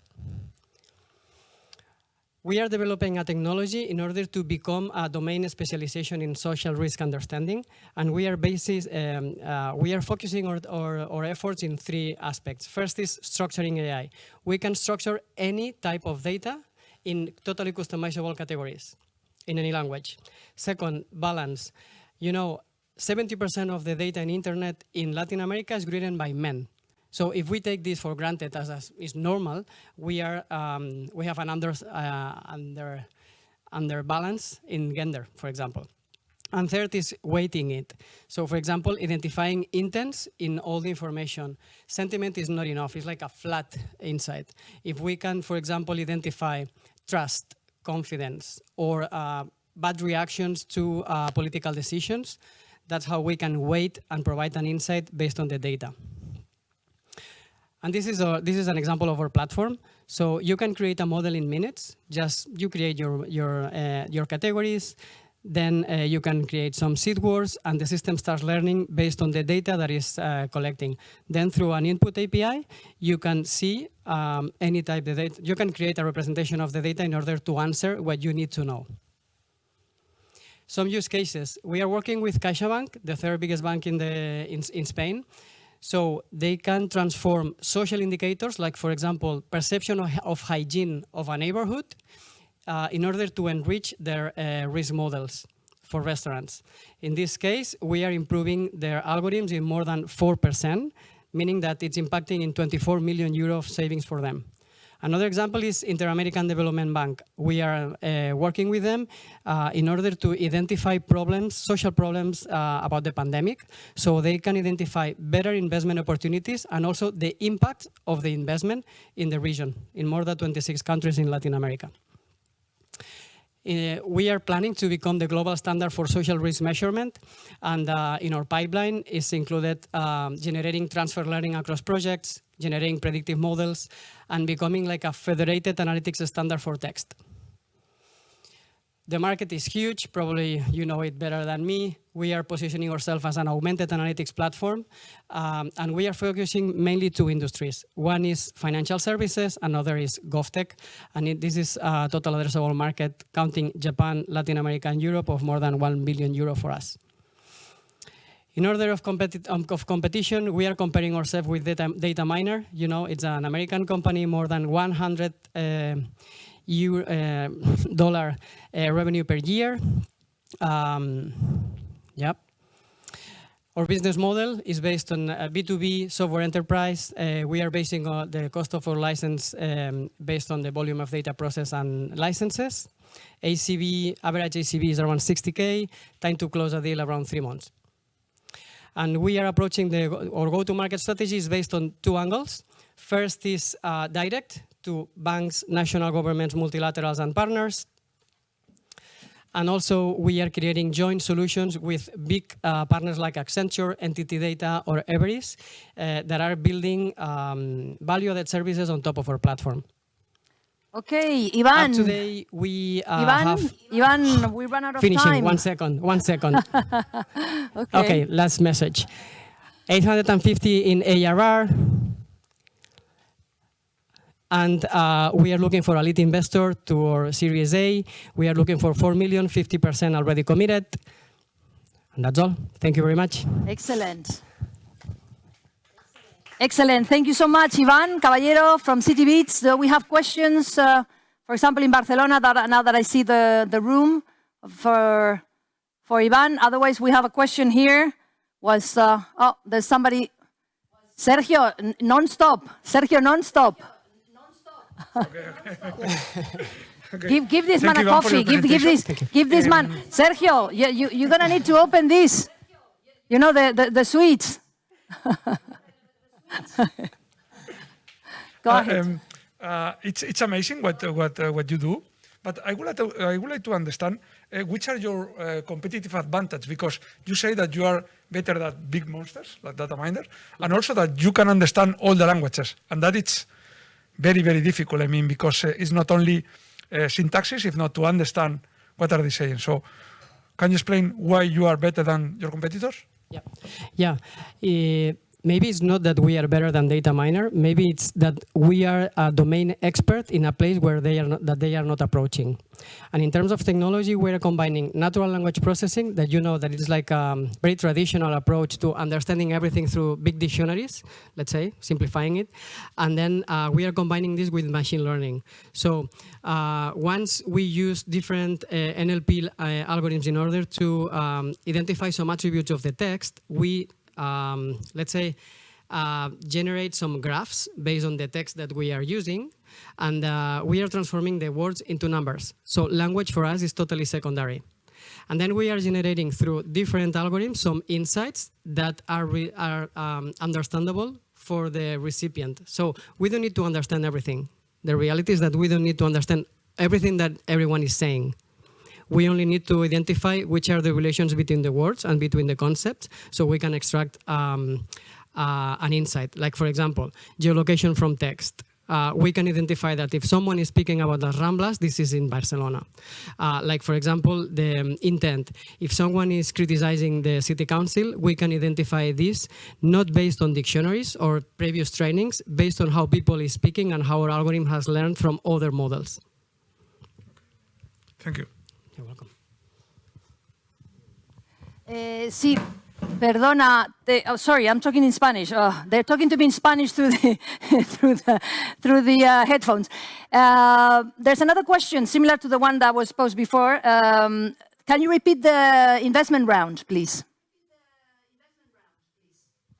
Yeah, we are raising a 4 million euro round. It's a Series A. So up today, we have raised already 2.3 million, and now we are raising 2 million already committed. One is from follow-ons, one is from new investors. So we are looking for a lead investor that can put around 2 million. Okay, excellent. Thank you.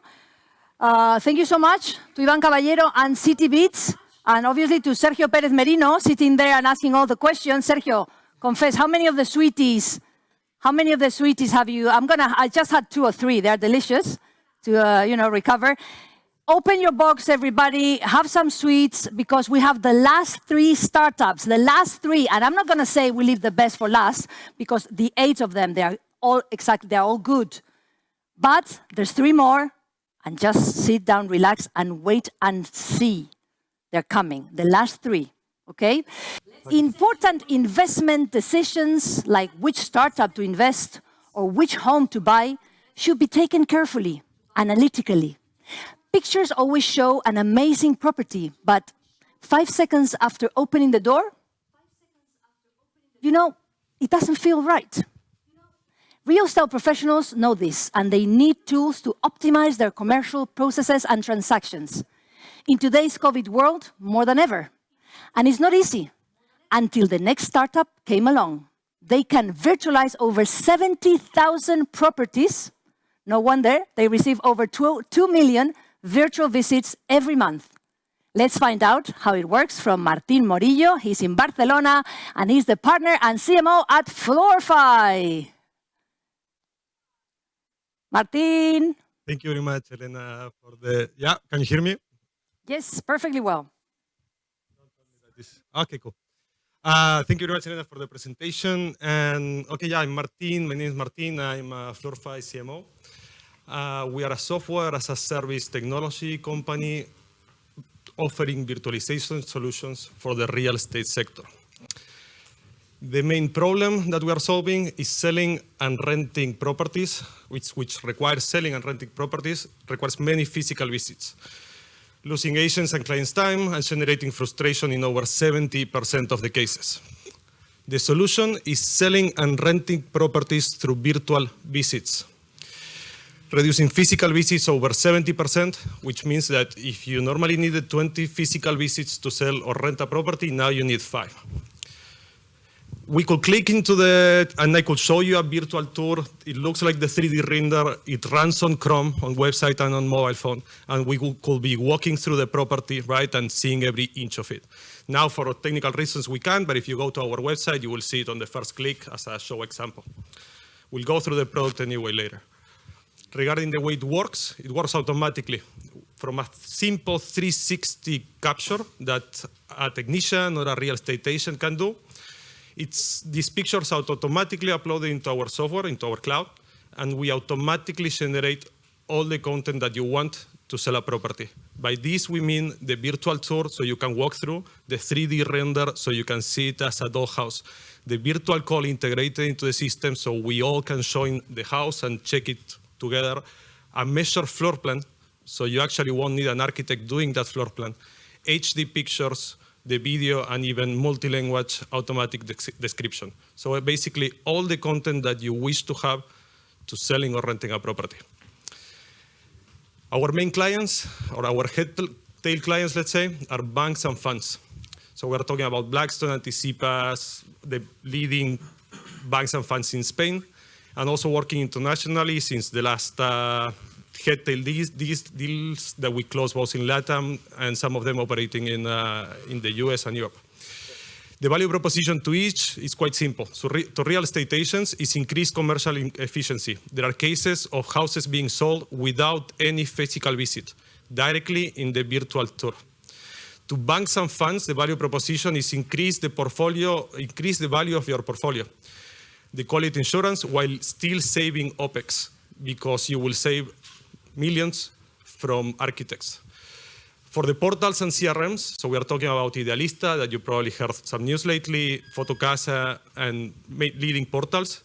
We are already integrating with them a solution that offers the end client also automatic virtualizations. So they can offer this to the end client, we'll go through later, and monetize it. And to service providers or photographers and so on, the opportunity to take the pictures, offer it to the client, and upload them to our software. By the way, there are some basic metrics there with over 3,000 agents, 70,000 active tours, and over 2 million, as Selena said before, monthly users.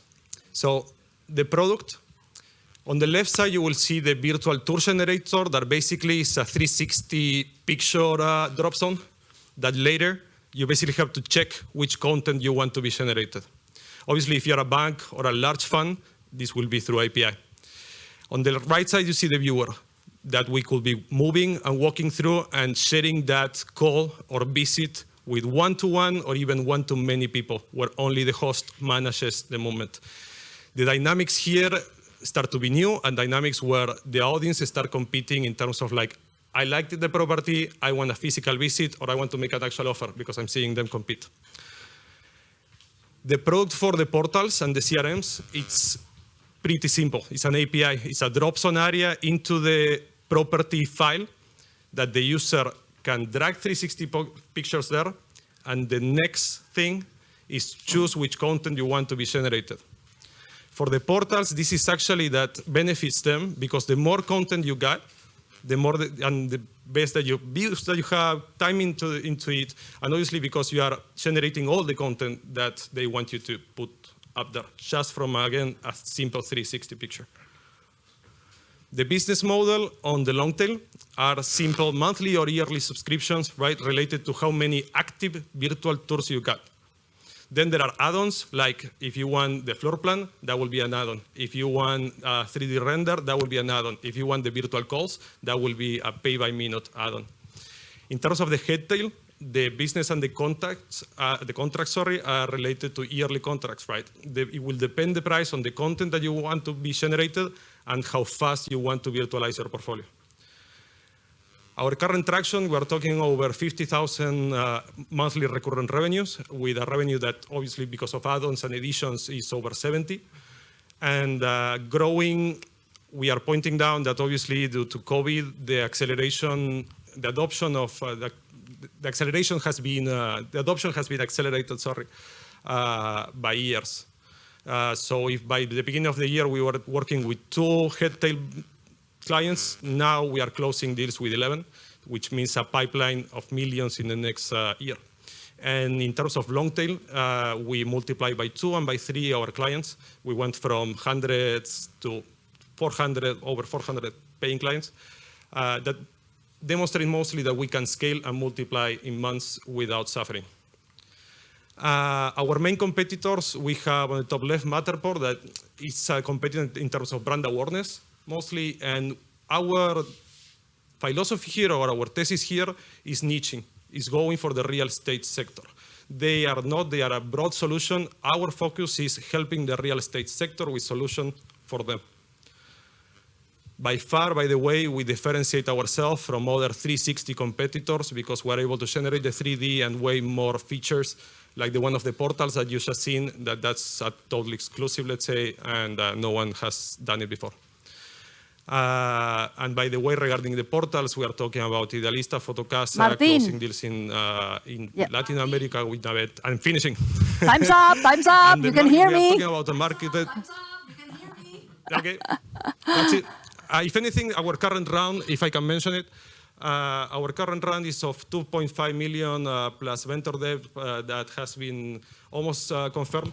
And we are talking with investors to close this round in the next months. Okay. Thank you very much. If you have any questions, please shoot.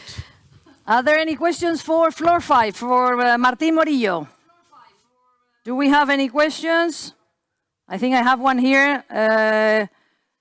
No, sorry, Martín, no. I have a lot of, but no. Do we have any questions in Barcelona? Sergio Pérez? Que no decaiga, Sergio. We spoke already today with him, I think. So we already, yeah. If anything, thank you very much. I'll be on the Whereby link. If anyone wants to contact us, of course, feel free. We have everything ready. Excellent. Thank you very much. And I give you the feedback. Thank you, Martín. Who can remember the days when you had to dial up with a modem to connect to the internet? It would take minutes for a single web page to load. I mean, I wasn't born, but somebody told me. Broadband has changed all that, of course, making it quicker and easier to communicate and send and receive data. Yet, all is not what it should be. When it comes to broadband speed, it seems we don't get what we pay for. Know the feeling? Here to explain why and present us with a way to boost our speed is Marion Miroki. So we're going to listen to Marion Miroki, the co-founder and CEO of Clevernet. Mario. Okay, Mario. Thank you. Deep breath.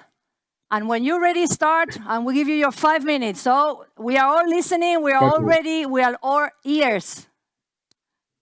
Thank you. Can I get my slides? I cannot see my slides. Your slides, there you go. Next, okay. So, do you like pizza? Imagine you order a large pizza. The box arrives. Next, please. And next. Thank you. When the pizza arrives, you open it. Next, and what you see is a single slice. So, please, next. No, back. I cannot animate. Okay. So when the pizza arrives, you find a single slice. You feel disappointed. You feel rip off. Next. When it came to internet throughput, we are getting less than we expect, like a single slice of pizza. This happened to me when I was living in Barcelona, and I need to transfer files to California. Next. It seemed it was taking forever, even though I have a 600 connection, that it should have been taking only a few seconds. Next.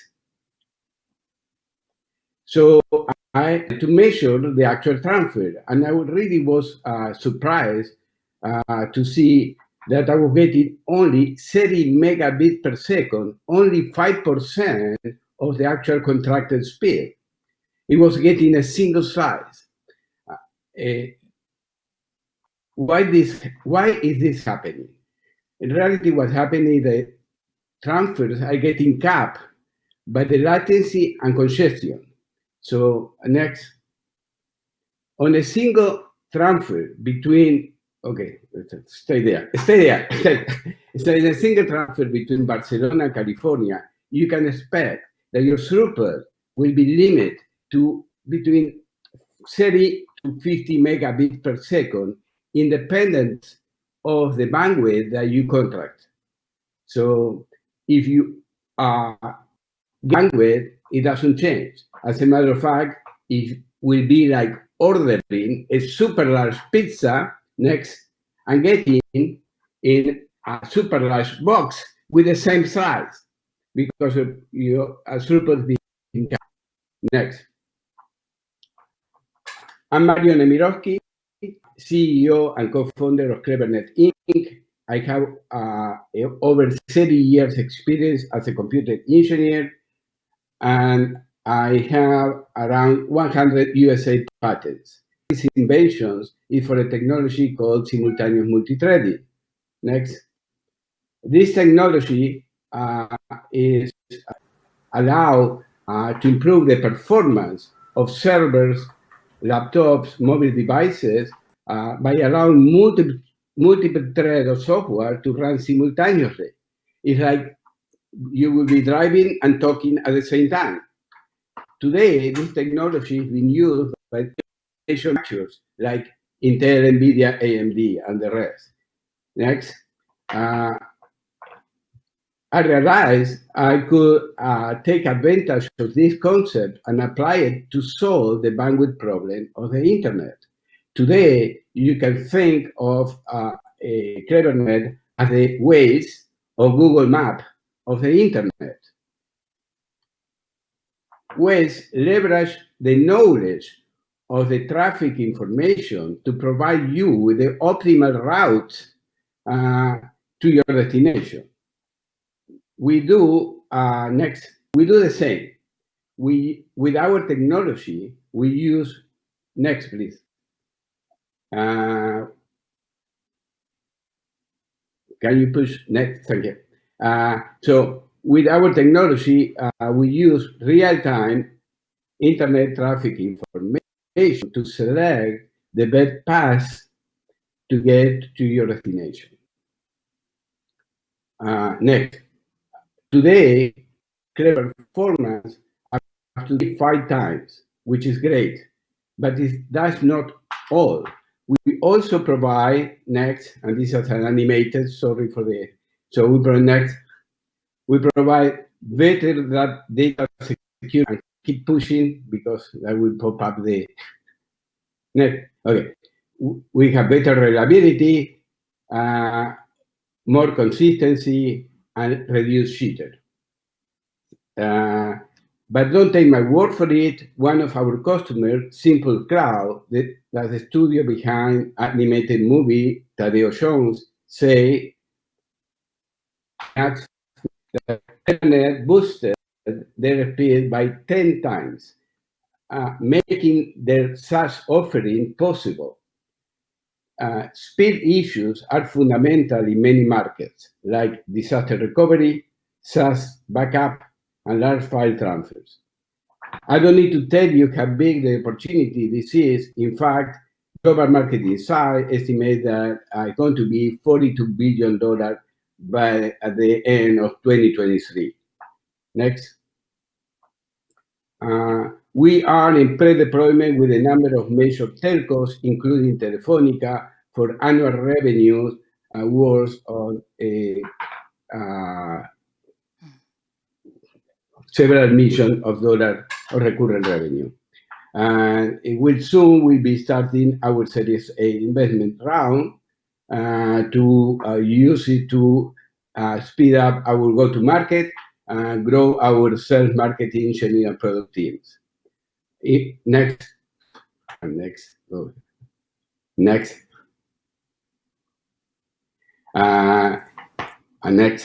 So imagine next time you order your pizza, next, it will arrive for once, will be all delivery, fast and complete. That's what Clevernet does to your internet connection. Thank you. I'm sorry for all this out of sequence. Thank you so much. Thank you, Mario. Okay. Mario, that was a beautiful presentation. Congratulations, that was beautiful. I know that if pitching in front of investors is quite stressful, when you do it virtually, it's even harder because you have technology, sometimes it doesn't work, so I apologize for any inconveniences that we may have caused you. That was a fantastic presentation despite everything. So, questions for Mario, for Clevernet. Do we have any questions in Barcelona? I have some questions here for Mario. You ready? Sure. How real are the big contracts which are at proof of concept? When do you expect to know?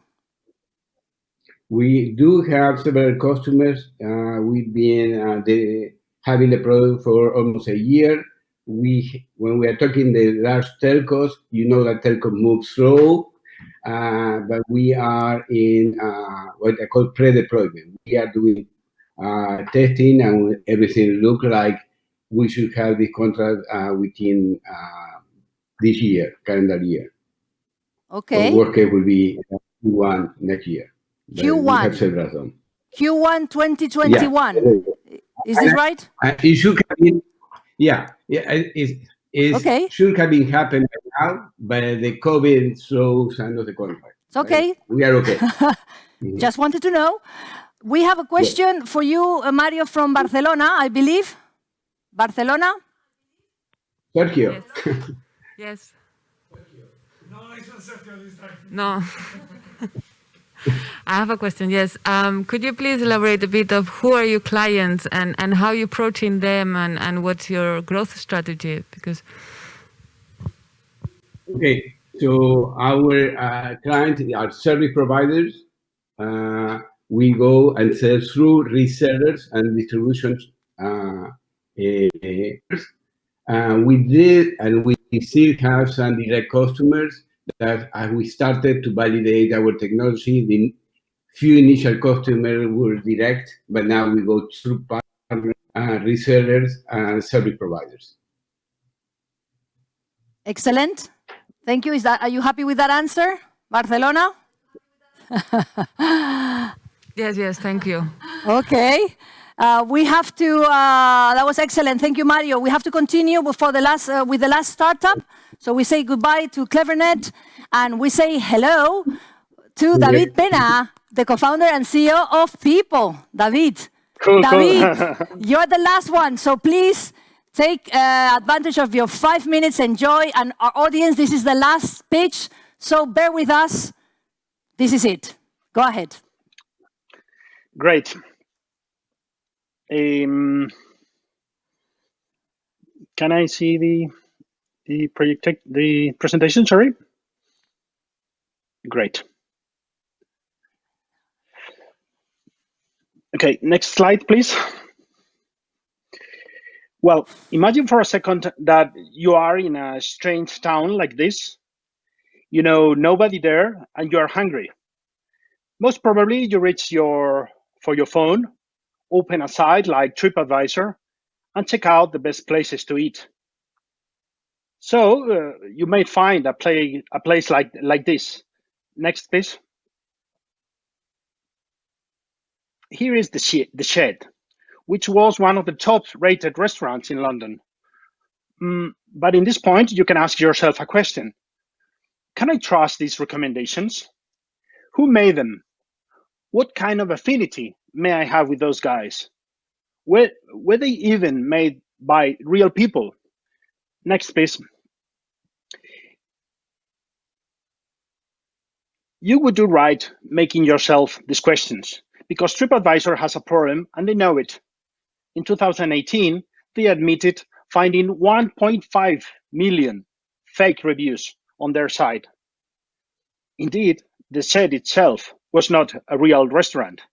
Next, please. It was a fake review created by a guy, Oba Butler, who was tired of being paid to make fake reviews for restaurants in TripAdvisor, so created a completely fictitious restaurant to demonstrate that TripAdvisor was not trustworthy. So, next, please. So let's go back again to the strange town where you remain hungry and alone. This time, you think that it would be great to count on reviews from people that you know, from people whose opinions you value. In other words, from people that you trust. So you decided to check on people instead. Next, please. Why would you do that? Just because People is offering a place to find anything you may need, a restaurant, a hotel, a book, a movie, etc., thanks to the recommendations provided to you by the people you trust the most, your friends and your favorite influencers. Next. I am David Pena, and I created People with Gonzalo, my partner, because we wanted to share with our friends our lists on the best recommendations that we had on restaurants, places, shops, and things like that. Although we travel a lot and had many good references everywhere, we were not experts or critics in any specific category. Our friends just value our judgments because they trusted us. That bond is special, and it is what makes People special too. It is clear that we were not so unusual. We launched People in 2017. Self-financed and without many resources, we began to grow, and we did it fast. From the very beginning, we offered authenticity, trust, transparency, and we think that our users understood very clear the value proposition. Today, we have 6.5 million users, a growth rate of 600% year on year, 90% of which is organic, what demonstrates the value that our users get from the platform. But how does People really work? How is the user case? Well, basically, our users are doing three things on us. Next, please. First, they are searching for recommendations on things that they need for their everyday.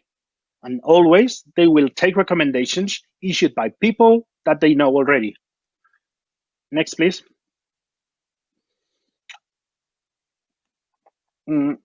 One before, sorry. Yeah, thank you. Second, once they have found an interesting recommendation, they are either placing it into personal collections to be used in the future, or, next please, or they are buying that stuff directly from the app. So now, next please, what do we have in mind for the future?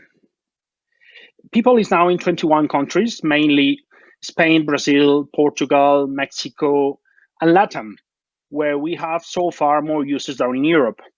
Now we are ready to fuel much faster growth, and for that we are opening a seed finance round. Next, please.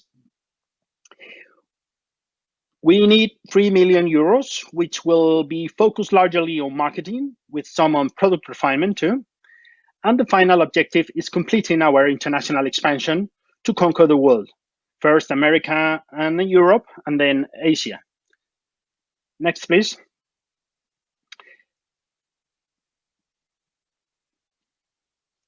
Next, sorry.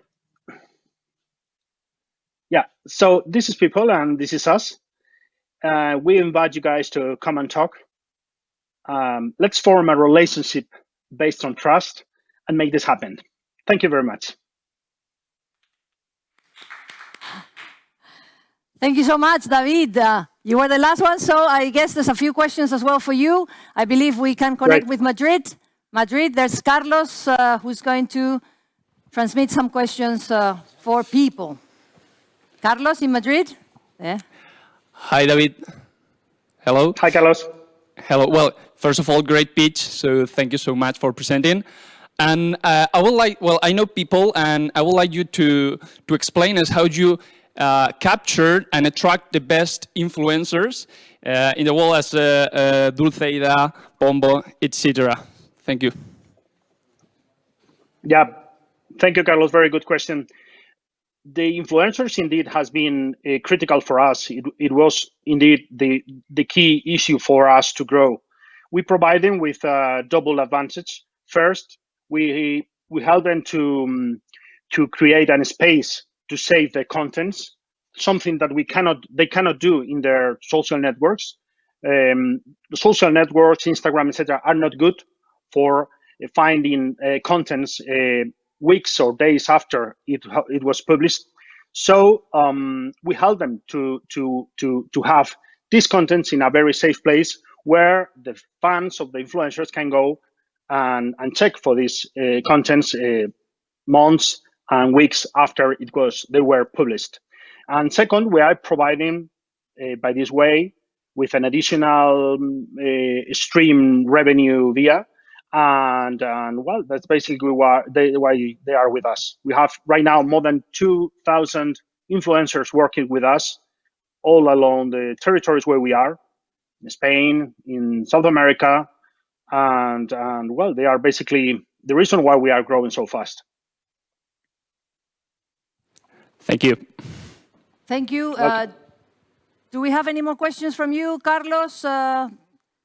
Because I have some questions that have arrived through the Carlos. I think I'm okay. Okay, we have some more questions for you, David, that our VCs or investors and audience has sent through the WebEx through the chat.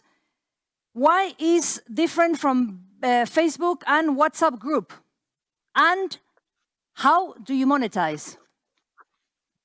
Okay, regarding the let's say. They are different. Facebook and the normal social networks like Instagram or YouTube, and WhatsApp, which is another channel to us.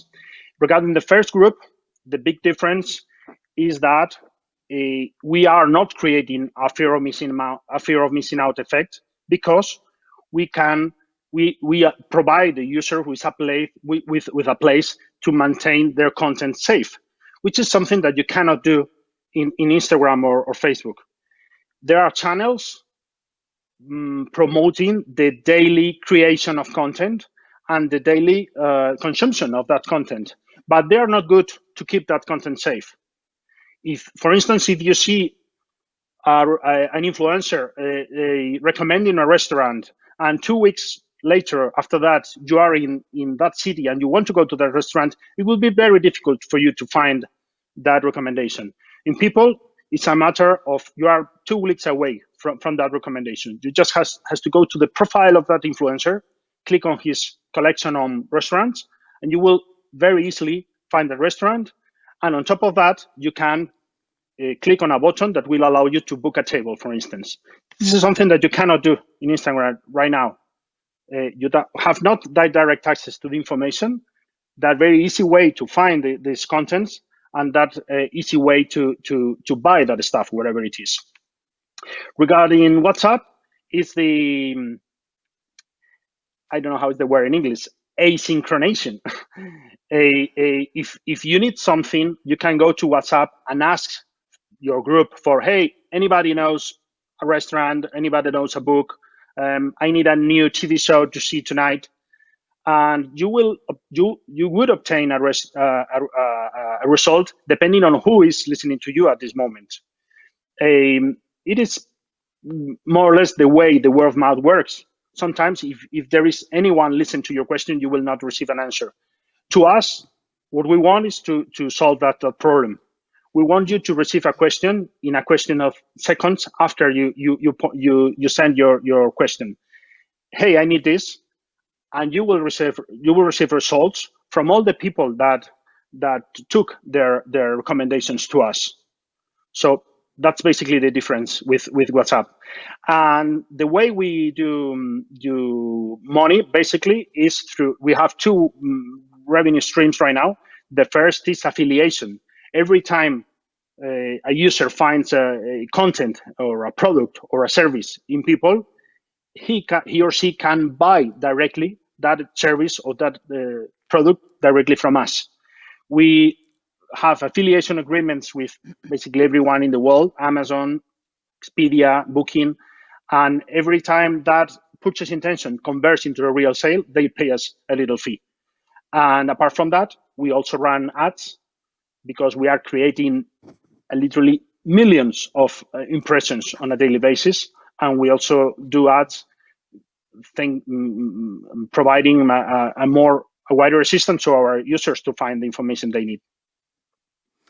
Thank you, David. There's another question, and it's going to be the last one. We're running a bit behind schedule, and because you're the last one, I'm going to give you a bit more time for the Q&A. We've already, the 5 minutes were over. But just the last question, talking about revenue, just coming from the last, what you were saying, they ask you, revenue or growth?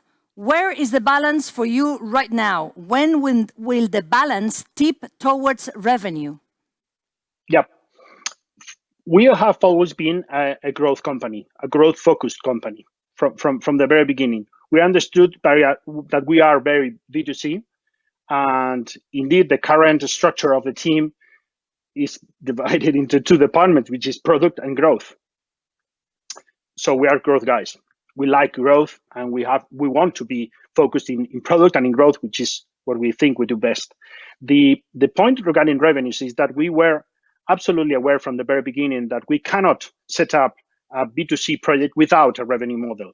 So from the very beginning, the affiliation model that I have just explained was integrated into the very first version of the product. So we are very worried.